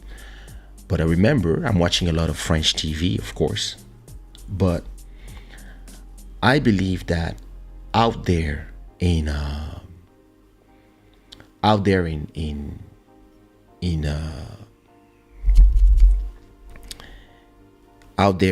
France, the government, and depending on the country where you lived, the laws of COVID were very, very drastic, right? From China, Russia to Portugal, where, listen, everybody was actually here in Portugal. Yeah, when the president told everybody, please stay home, protect yourself, etc., it's gonna be fine. We got this. Everybody more or less stayed home. Everybody respected everything. There was a few parties here and there, stuff. Some people got infected and stuff, and we had death as everywhere. I mean, I felt sick.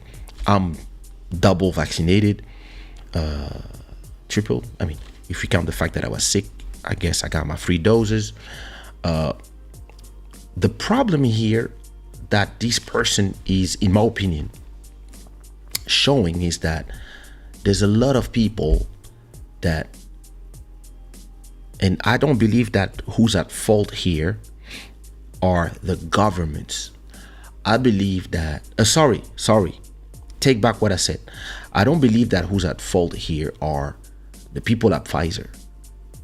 I believe the problem is some governments use that idea early in the beginning that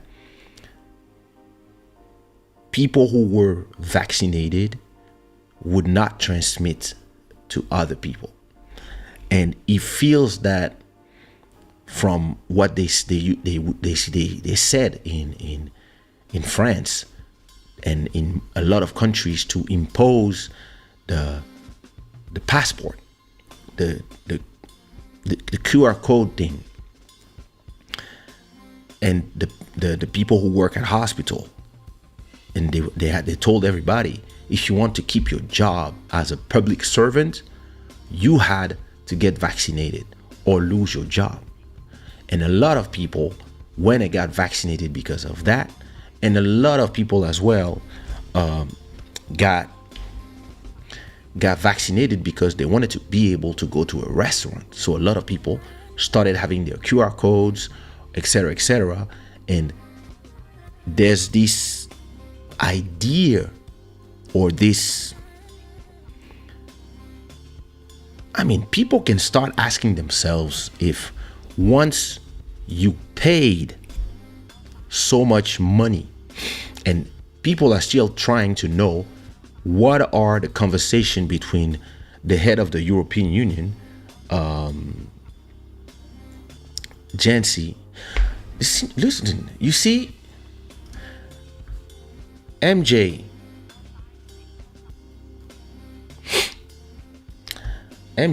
your is it me or let me do your 2 latest comments? They appear on Ecamm, but they don't appear here.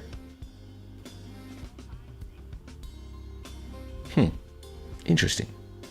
They don't appear on YouTube. They just come to Ecamm, but it feels like YouTube just removes them. We're gonna have to do a show about big tech becoming tyrannic and deciding what can be said or not. Let me know if you are the one who removed those last 2 comments, or is it YouTube? Because that is strange. Because, I mean, we can have a conversation. We have the right to have the conversation, right? Next thing you know, I'm gonna see that my video is already unmonetized because I said the word COVID I don't know how many times. Let me see. Of course it is limited. These people are crazy. Oh my God. Request review. Come on, like, so some subjects we cannot talk about it because you guys get pissed. I didn't remove the comments, they censored me. That shit is crazy. You didn't say nothing special.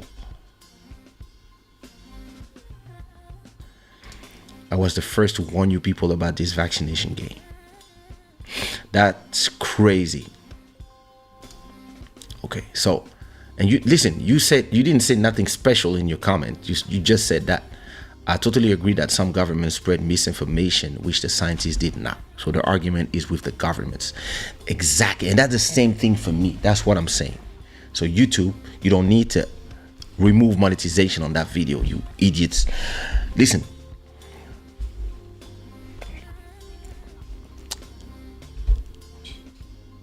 A lot of governments, a lot of people lost their job as a nurse, as a doctor. A lot of people lost their YouTube channels just for saying exactly what the Pfizer lady said. She just said,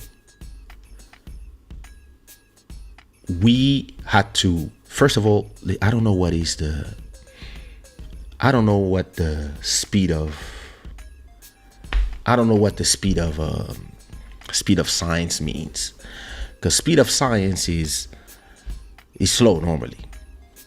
But anyway, so she said, listen, we had to work fast. We had to find a solution because everybody was scared. I do agree. We had a vaccine that was ready on time. Everybody was waiting for that. Was it tested enough, etc., etc.? But then at a point, the choice was not left to people to decide, do you want to take it or you don't want to take it? That's where the problem begins, because a lot of people, they told you, you don't have to take it, but if you don't take it, your life's going to be a nightmare. So a lot of people lost their jobs. A lot of people lost their restaurants, their nightclubs, because they had to implement all these QR code stuff. Listen, I'm talking from the point of view of somebody who's vaccinated. Do my QR code still work? Let me see. Where's my QR code? Where's my... Yeah, still have my QR code, even if we don't use it anymore, etc.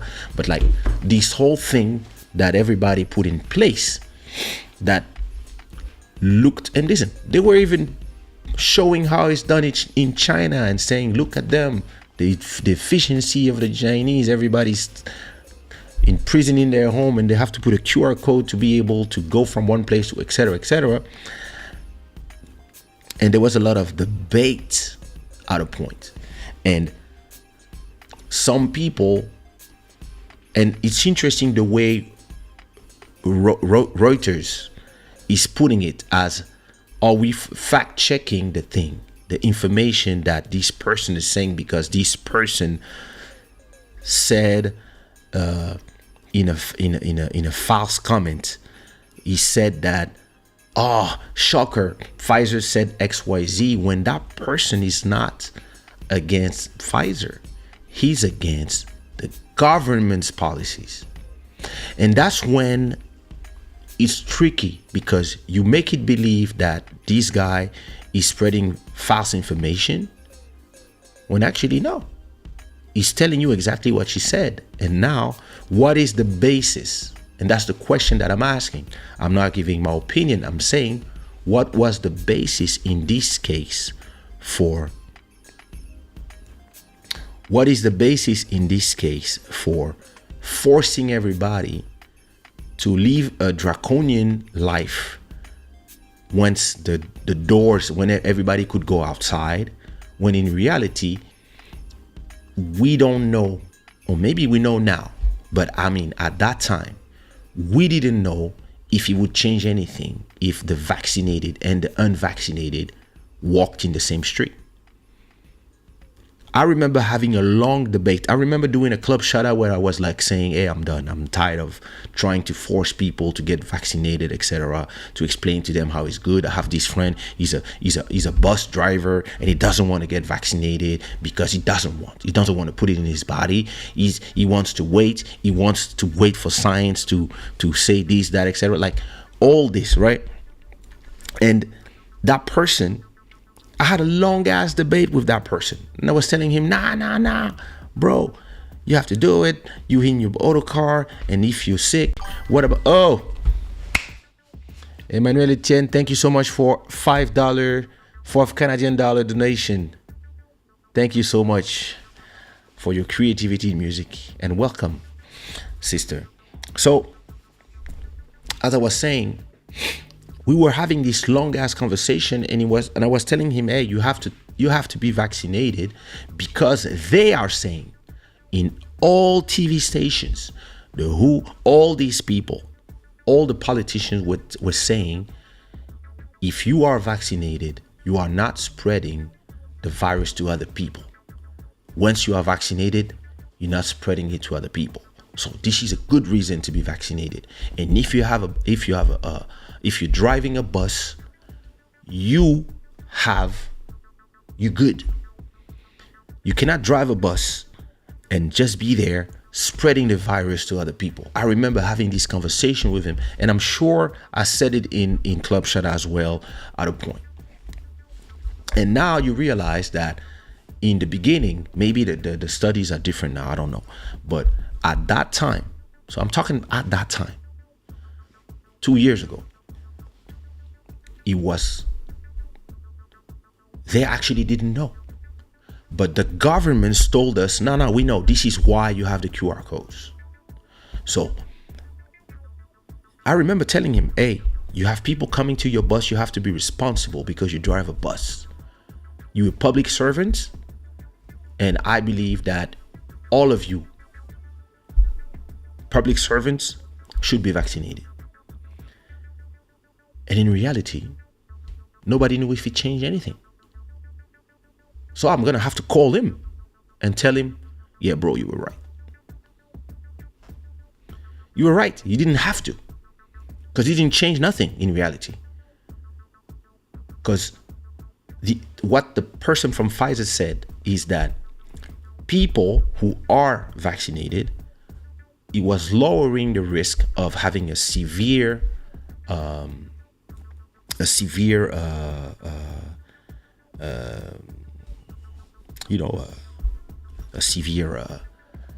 COVID like I had, or worse than what I had.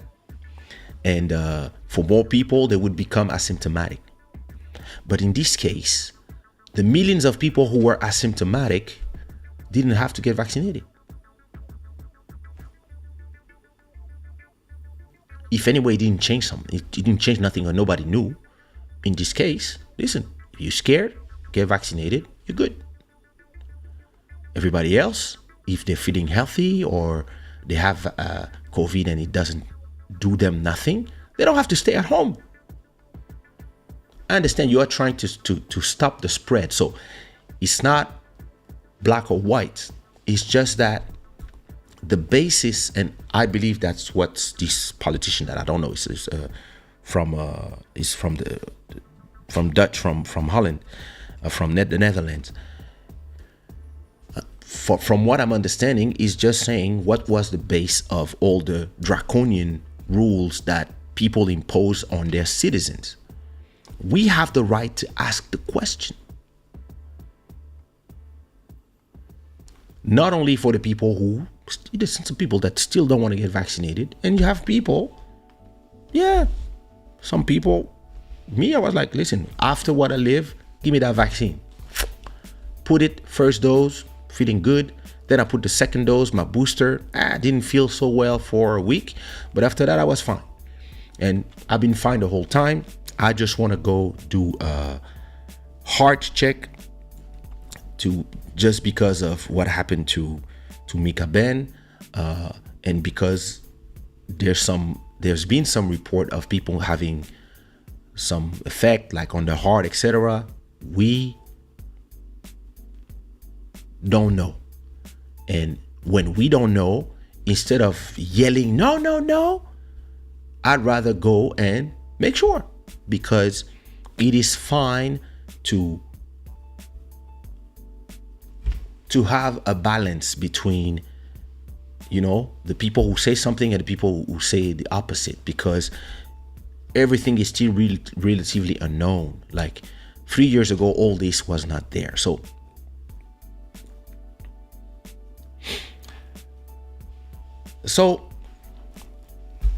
in my opinion, I really believe that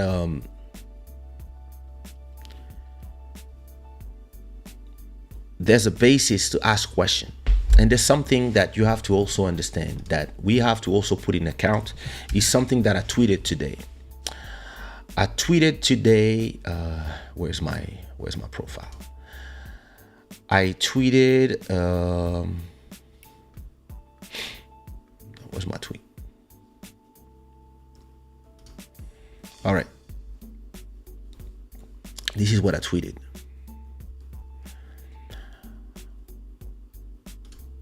All science should strive to not. All science should strive to be free from financial conflicts of interest. And I believe that when you are, as the EU Parliament, the EU community, deciding for all of us and buying 30 billion doses to Pfizer and them of vaccine doses, I believe that everything should be transparent. And interestingly, the CEO of Pfizer, the CEO was supposed to come to that hearing. He didn't come. He sent that woman, and he was like, nah, I'm not going, whatever the reason. And van der Leyen, the president of the EU, still doesn't want to show us her private communication with the CEO of Pfizer.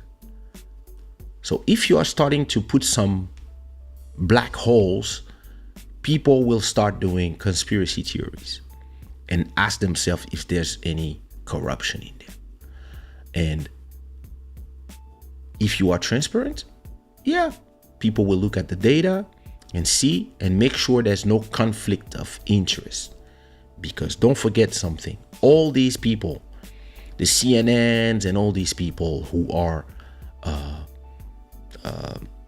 telling you a version that is the same as Pfizer, they are sponsored by Pfizer. So listen, the big pharma is sponsoring a lot of these people, and the big tech, all these people are working hand in hand. So if the people who said a year ago or 2 years ago, listen, the transmission, we're not sure. Some people just said that, we're not sure.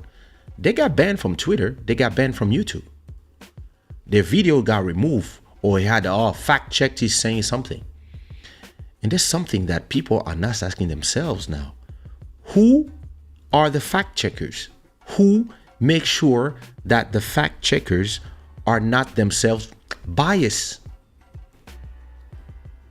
Listen, right now in the world, there's so much intricacy between the different people that sometimes the people who are the fact checkers are sponsored by the people who are selling the thing that they're supposed to fact check. And nobody trusts nobody anymore. So in a place like the EU, where there's a lot of people who send people, just like in Congress. Like, listen, it's becoming slowly like in the US, where you can't trust no politician because all of them are sponsored by whoever. You want to do things about the guns, the NRA's putting billions in there so that some people never agree with the policies. You want to do something about medicine, big pharma, these companies that are making billions and billions and billions are just doing this. It's amazing that the people that say, oh, I didn't take, some of your comments are just being removed straight from the AI. It's crazy. I don't even see them. So it doesn't even tell me, hey, are you sure about this comment? Look at the Tome's latest comment. It didn't arrive. I can see them because Ecam see them, but the thing is removing. Listen, this is crazy. Like, it's still crazy that the tech that we are all using is biased and is deciding to just remove some comments when some people are just saying what they feel. And some of these comments are just disappearing. And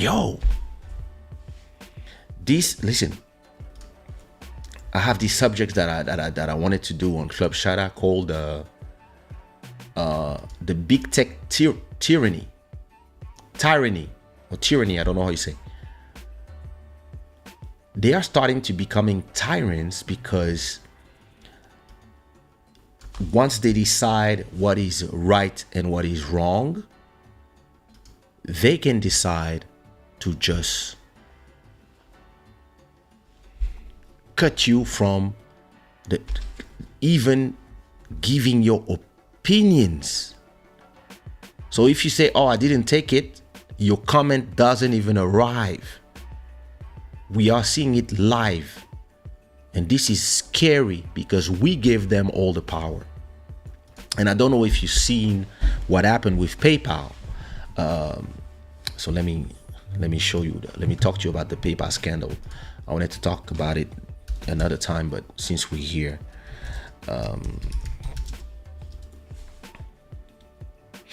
okay.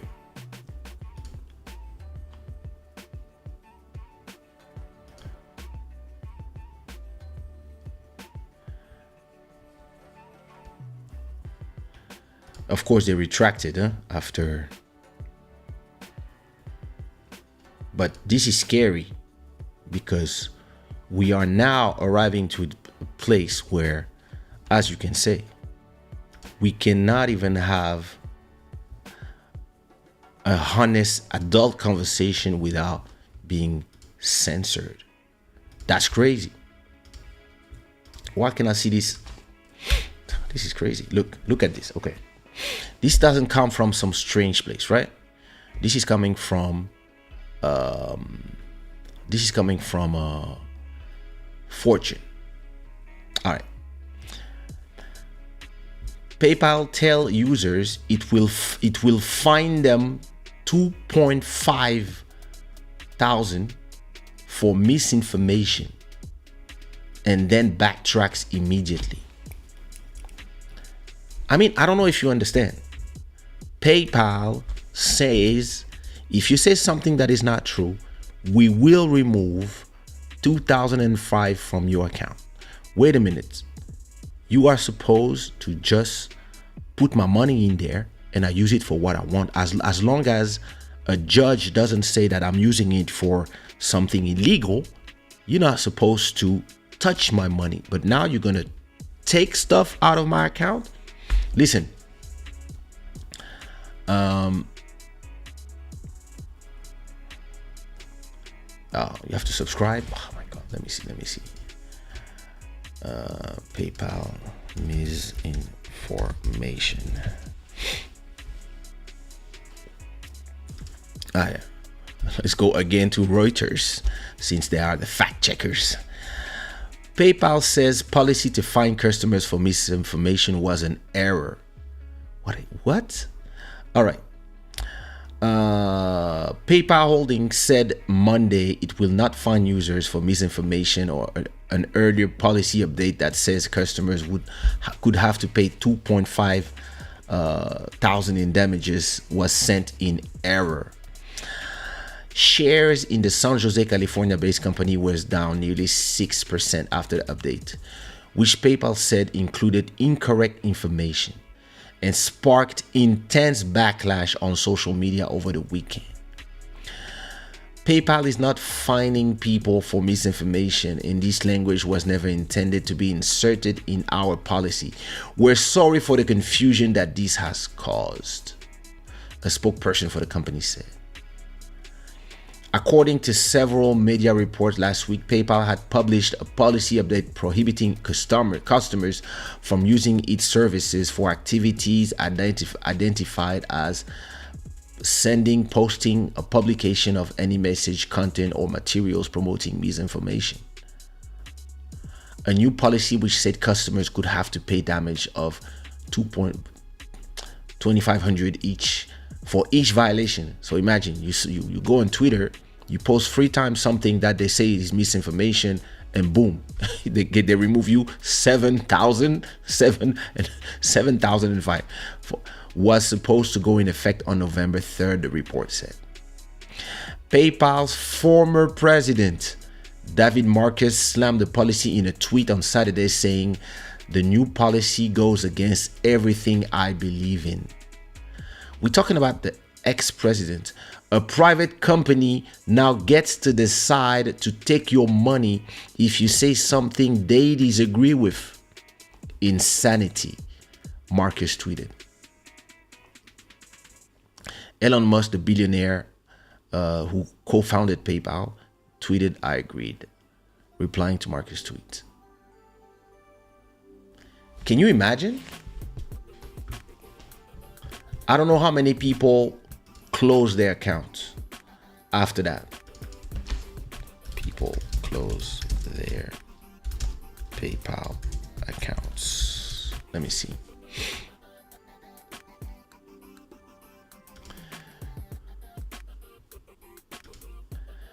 PayPal user rushed to delete accounts after misinformation policy update. How many people removed their account? There was a huge spike in users looking to delete their accounts. Yo, this is scary. PayPal users tremble. Let me find a place. How to delete your account. CNET. How to delete your PayPal account permanently. If you want to leave PayPal for good, this is how you do it. Look at this. PayPal is facing criticism from ex-employees. Look at this. This was the CEO of PayPal.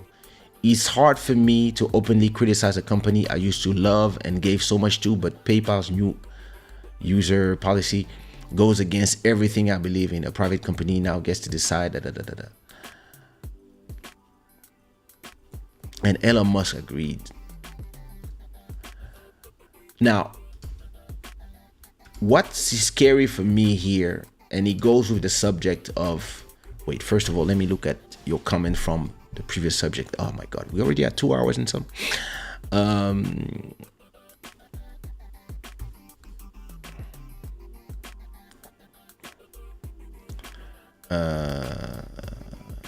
Let me see. Also, I have all the comments that YouTube censored. They were not bad comments, but now listen, I guess this video will not be monetized. The vaccine was supposed to only reduce the effect of the virus. Yes, this vaccine was not for everybody. I've been saying this since the pandemic started.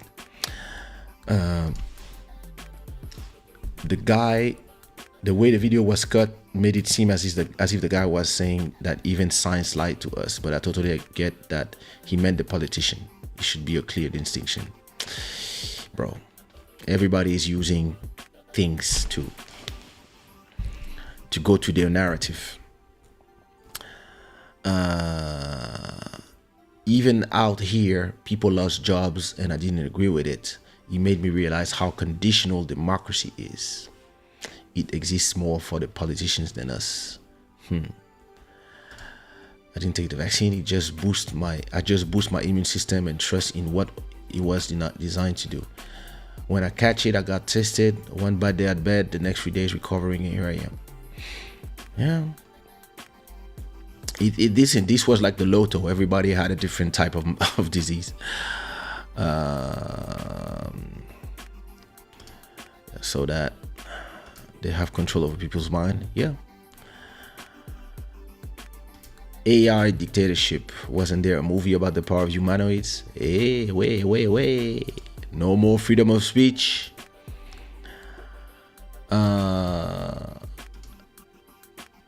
That's the article was like 4 days ago.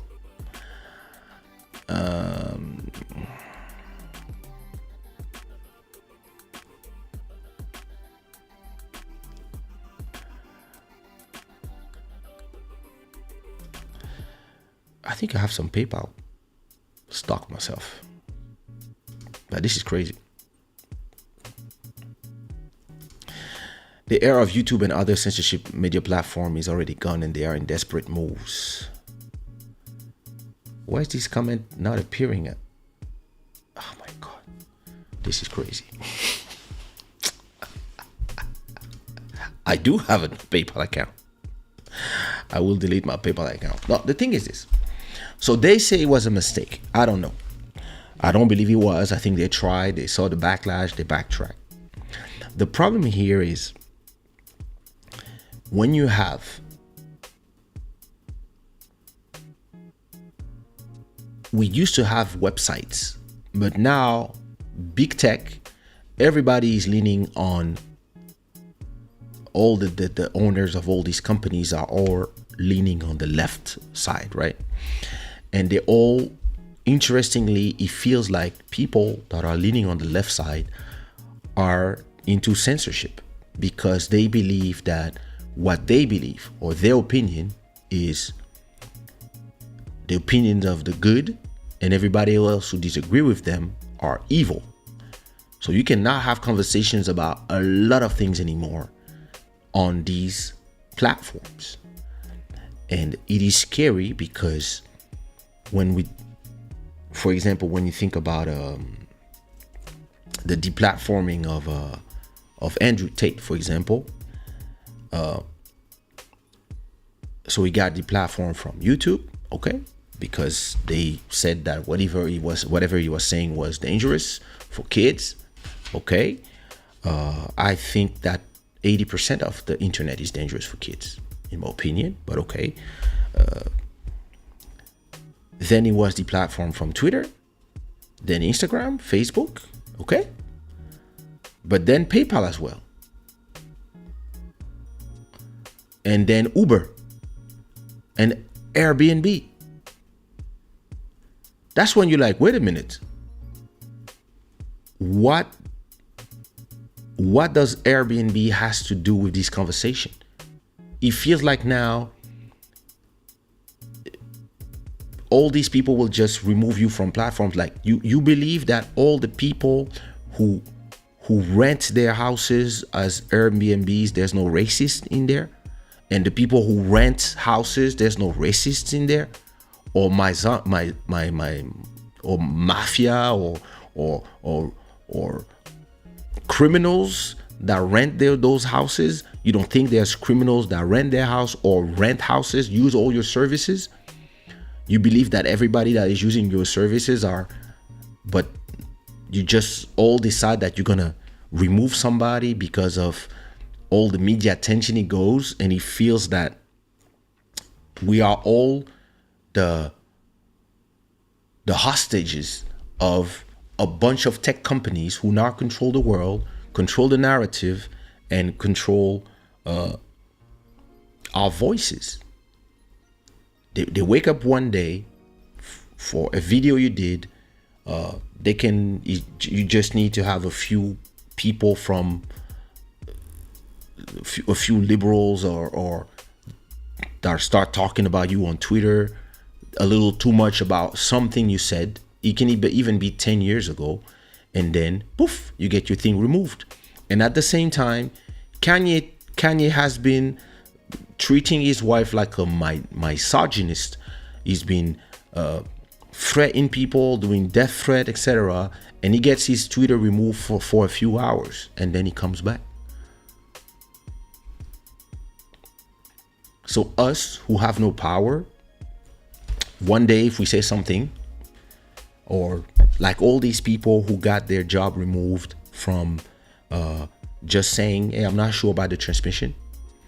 They didn't say it doesn't work. There's some doctors, some scientifics were saying 2 years ago, yeah, it's not going to change nothing about the transmission, and they got their YouTube channels removed for misinformation. They got their Twitter banned. They got banned from Twitter. And now we are realizing that they were saying the truth. But the politicians, the big tech, can just cut your voice because it gets in the way of what they want the people to do. And there's a lot of money to be made. There's a lot of money to be made if Pfizer tells you, hey, your next campaign, I'll give you X.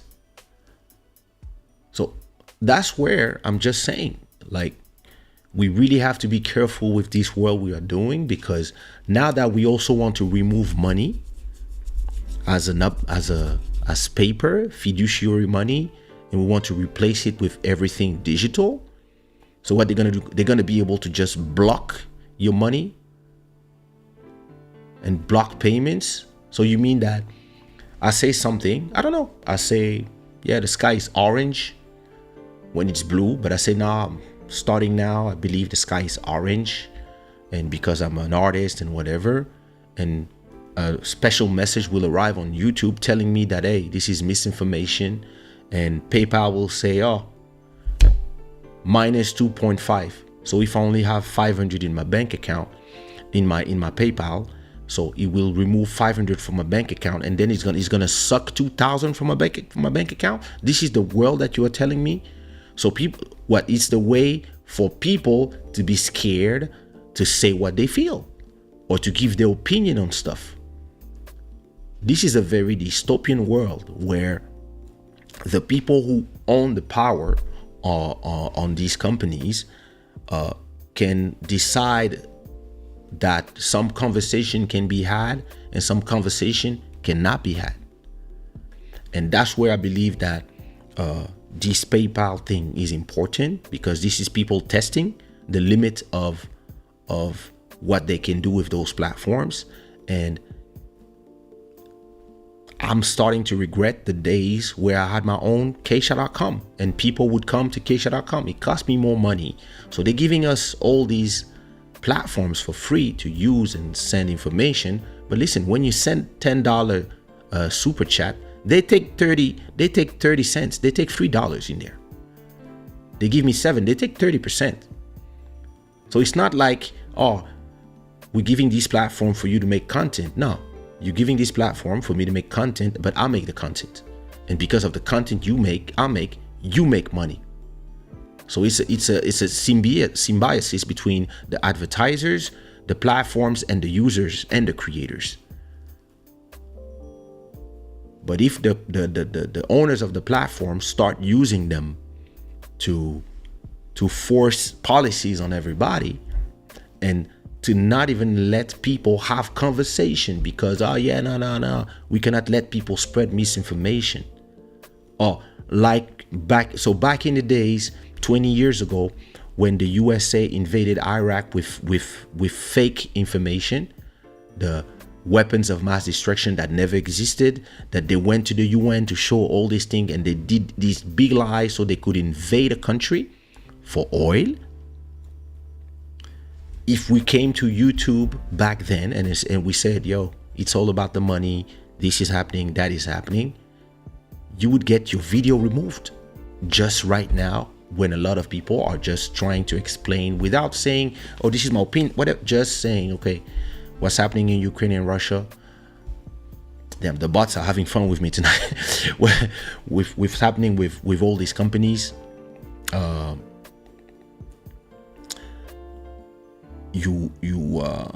With what's happening with all these companies, with these two countries, we have to go back 10 years before and start understanding this, that. Try to explain, just explain.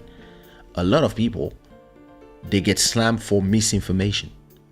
Because, listen, those people, they don't check by themselves. They have bots that if you say 3 words, that they just remove your comment or whatever. But there's no appeal. Normally, when somebody said something, so if you type fuck on the chat, it will appear, and it will give me the possibility to remove or not, right? But now it doesn't even give me the possibility. It just removed the comment altogether. That's crazy.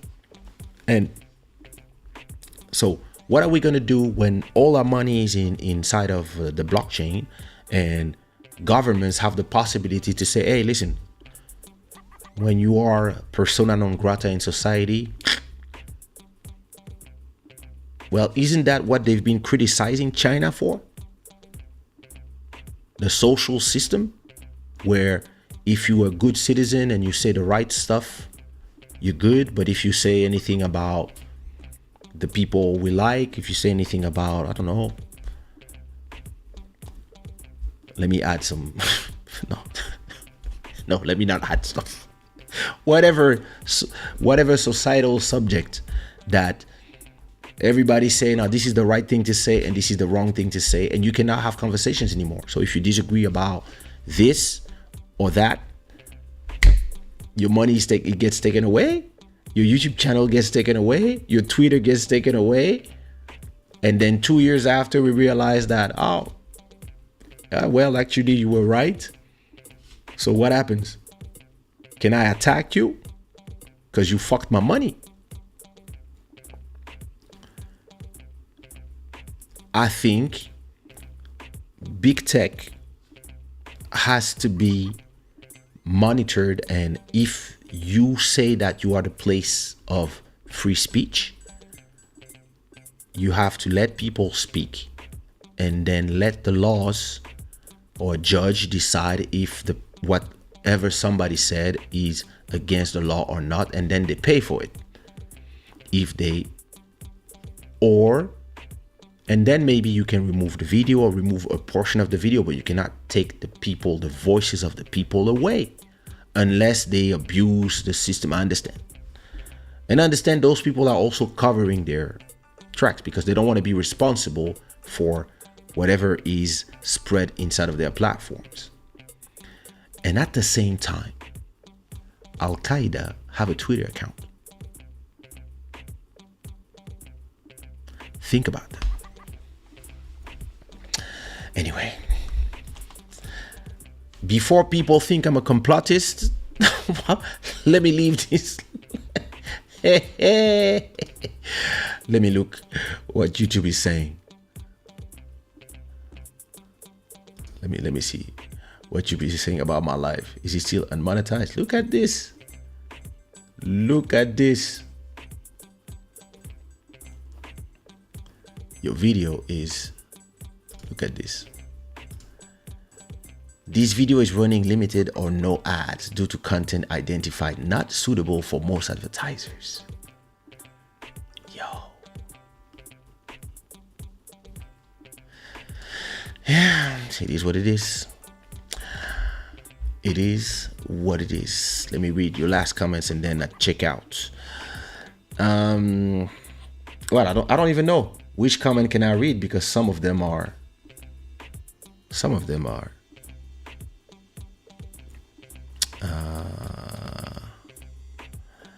So where are we?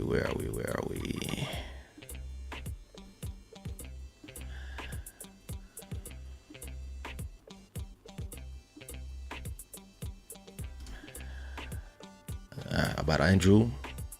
Yep. Listen, a lot of people share these views. It is what it is.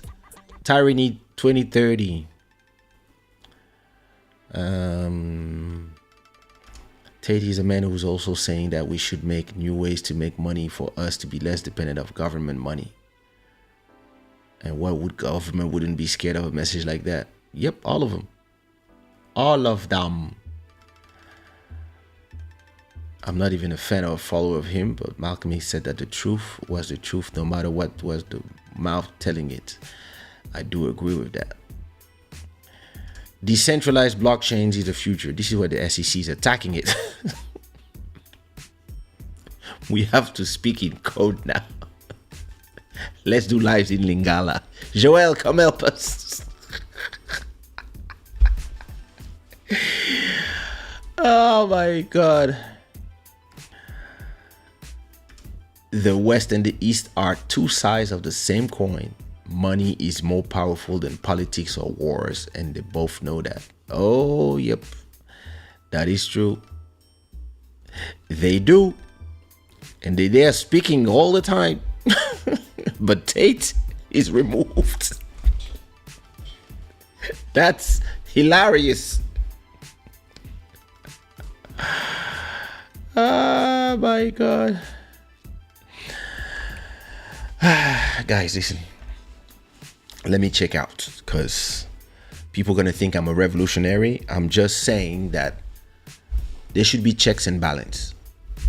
All these platforms should have, when they remove somebody, they should have, listen, they are private platforms. That's when I said when they removed Trump. They are private platforms and they can do what they want to do. But in this case, say, okay, listen, you can only stay in this platform if you agree to leftist ideas. Anybody who's thinking something different, or this is, hey, you can stay. Everybody else move to another platforms. But we move with our money. So they don't say that. And from time to time.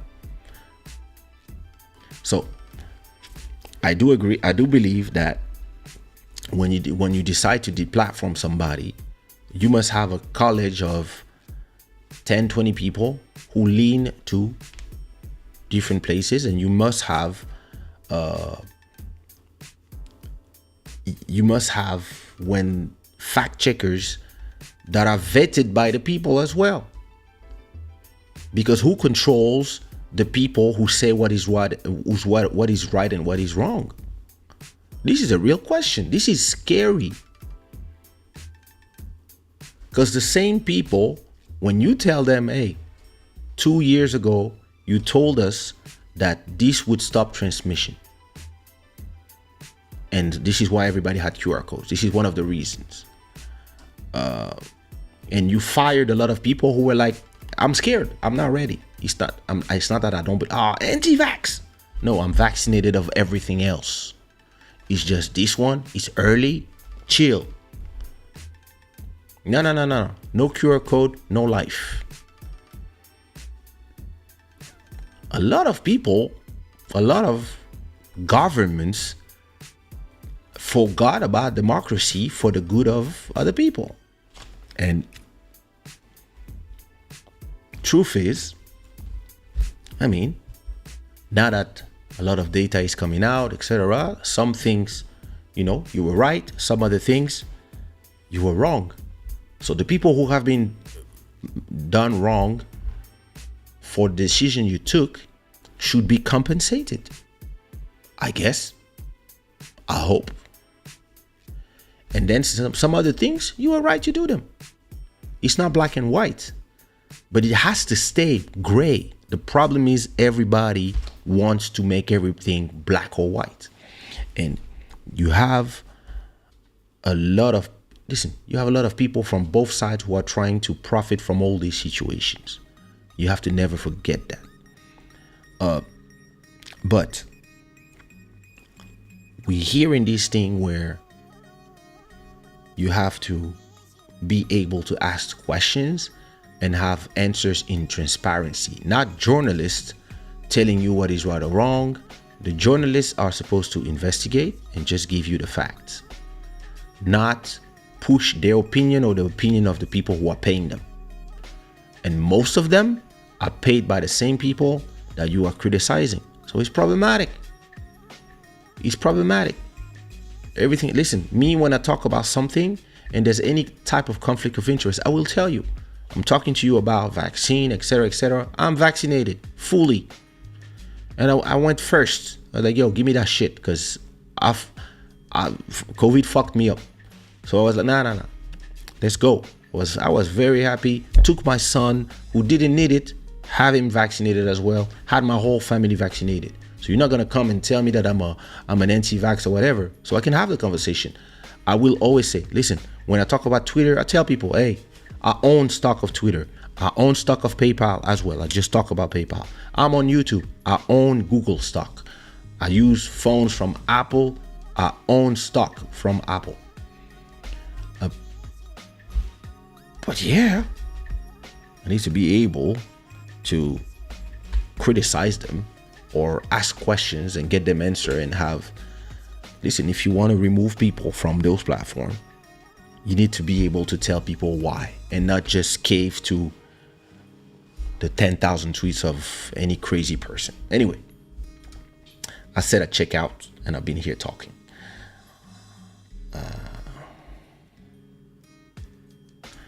Populism is the problem. Lingala is being translated in Metaverse and the translation is good. You have to send me those links. WhatsApp me those links, Joel. I want to see that. Very rare nowadays. Anyway, let me go watch some TV, yo. Or go to sleep, I don't know. I'm gonna play you first of all, before I go, I want to let you know that next week we have a guest and her name is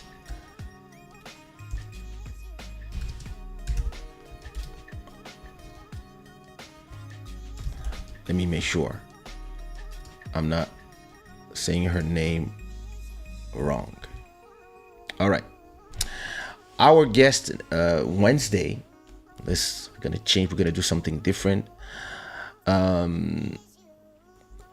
We're gonna have as a guest Wednesday, for Wednesday show, we're gonna have Courtney McDermott, who is a best-selling author, a TED speaker, a coach, and a trainer. And listen, she's that's her website.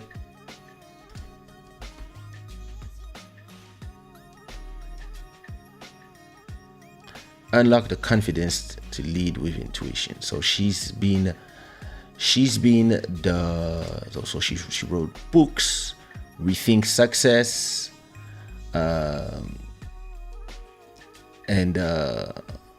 she's been,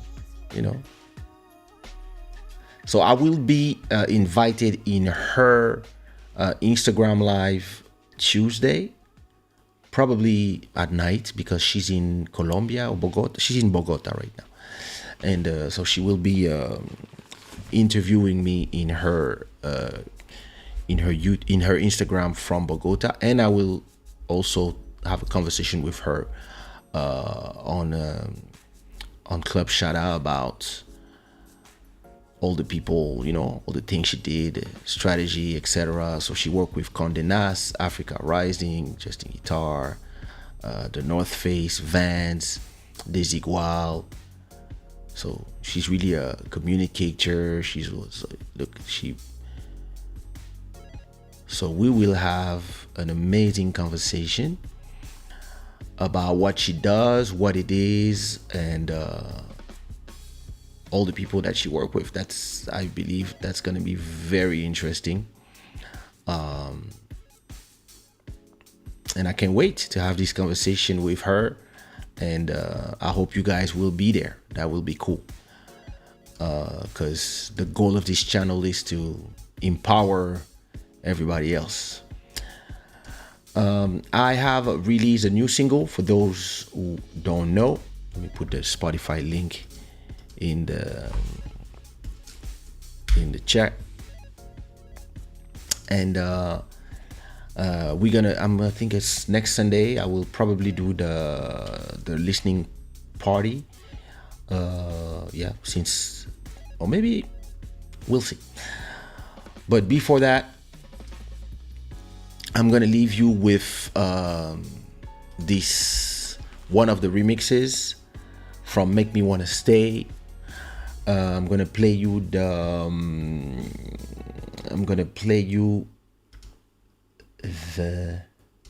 Which one am I gonna play you? I'm gonna play you the Muna's Music Kizomba remix of Make Me Wanna Stay. And I can wait to have you guys Wednesday for the next episode. As always, this show is brought to you by Shadaware.com, the gods of good fortune. It is 3:23 a.m. means I've been live for almost 3 hours. That was a great show. Thanks to all the new subscribers. And I will see everybody next time so we can continue having this great conversation. And I really want to do a show when everybody, like, I want to do maybe every once in a month. You tell me what you think about it. I want to do open invitation at least once a month, where I just open the floor and everybody talk about what they want to talk. That would be cool as well, because why not? Anyway, we'll talk about it when we talk about it. See you soon, and à mercredi. But your love will make me wanna stay.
Nunca va a cambiar, solo entre tus brazos donde quiero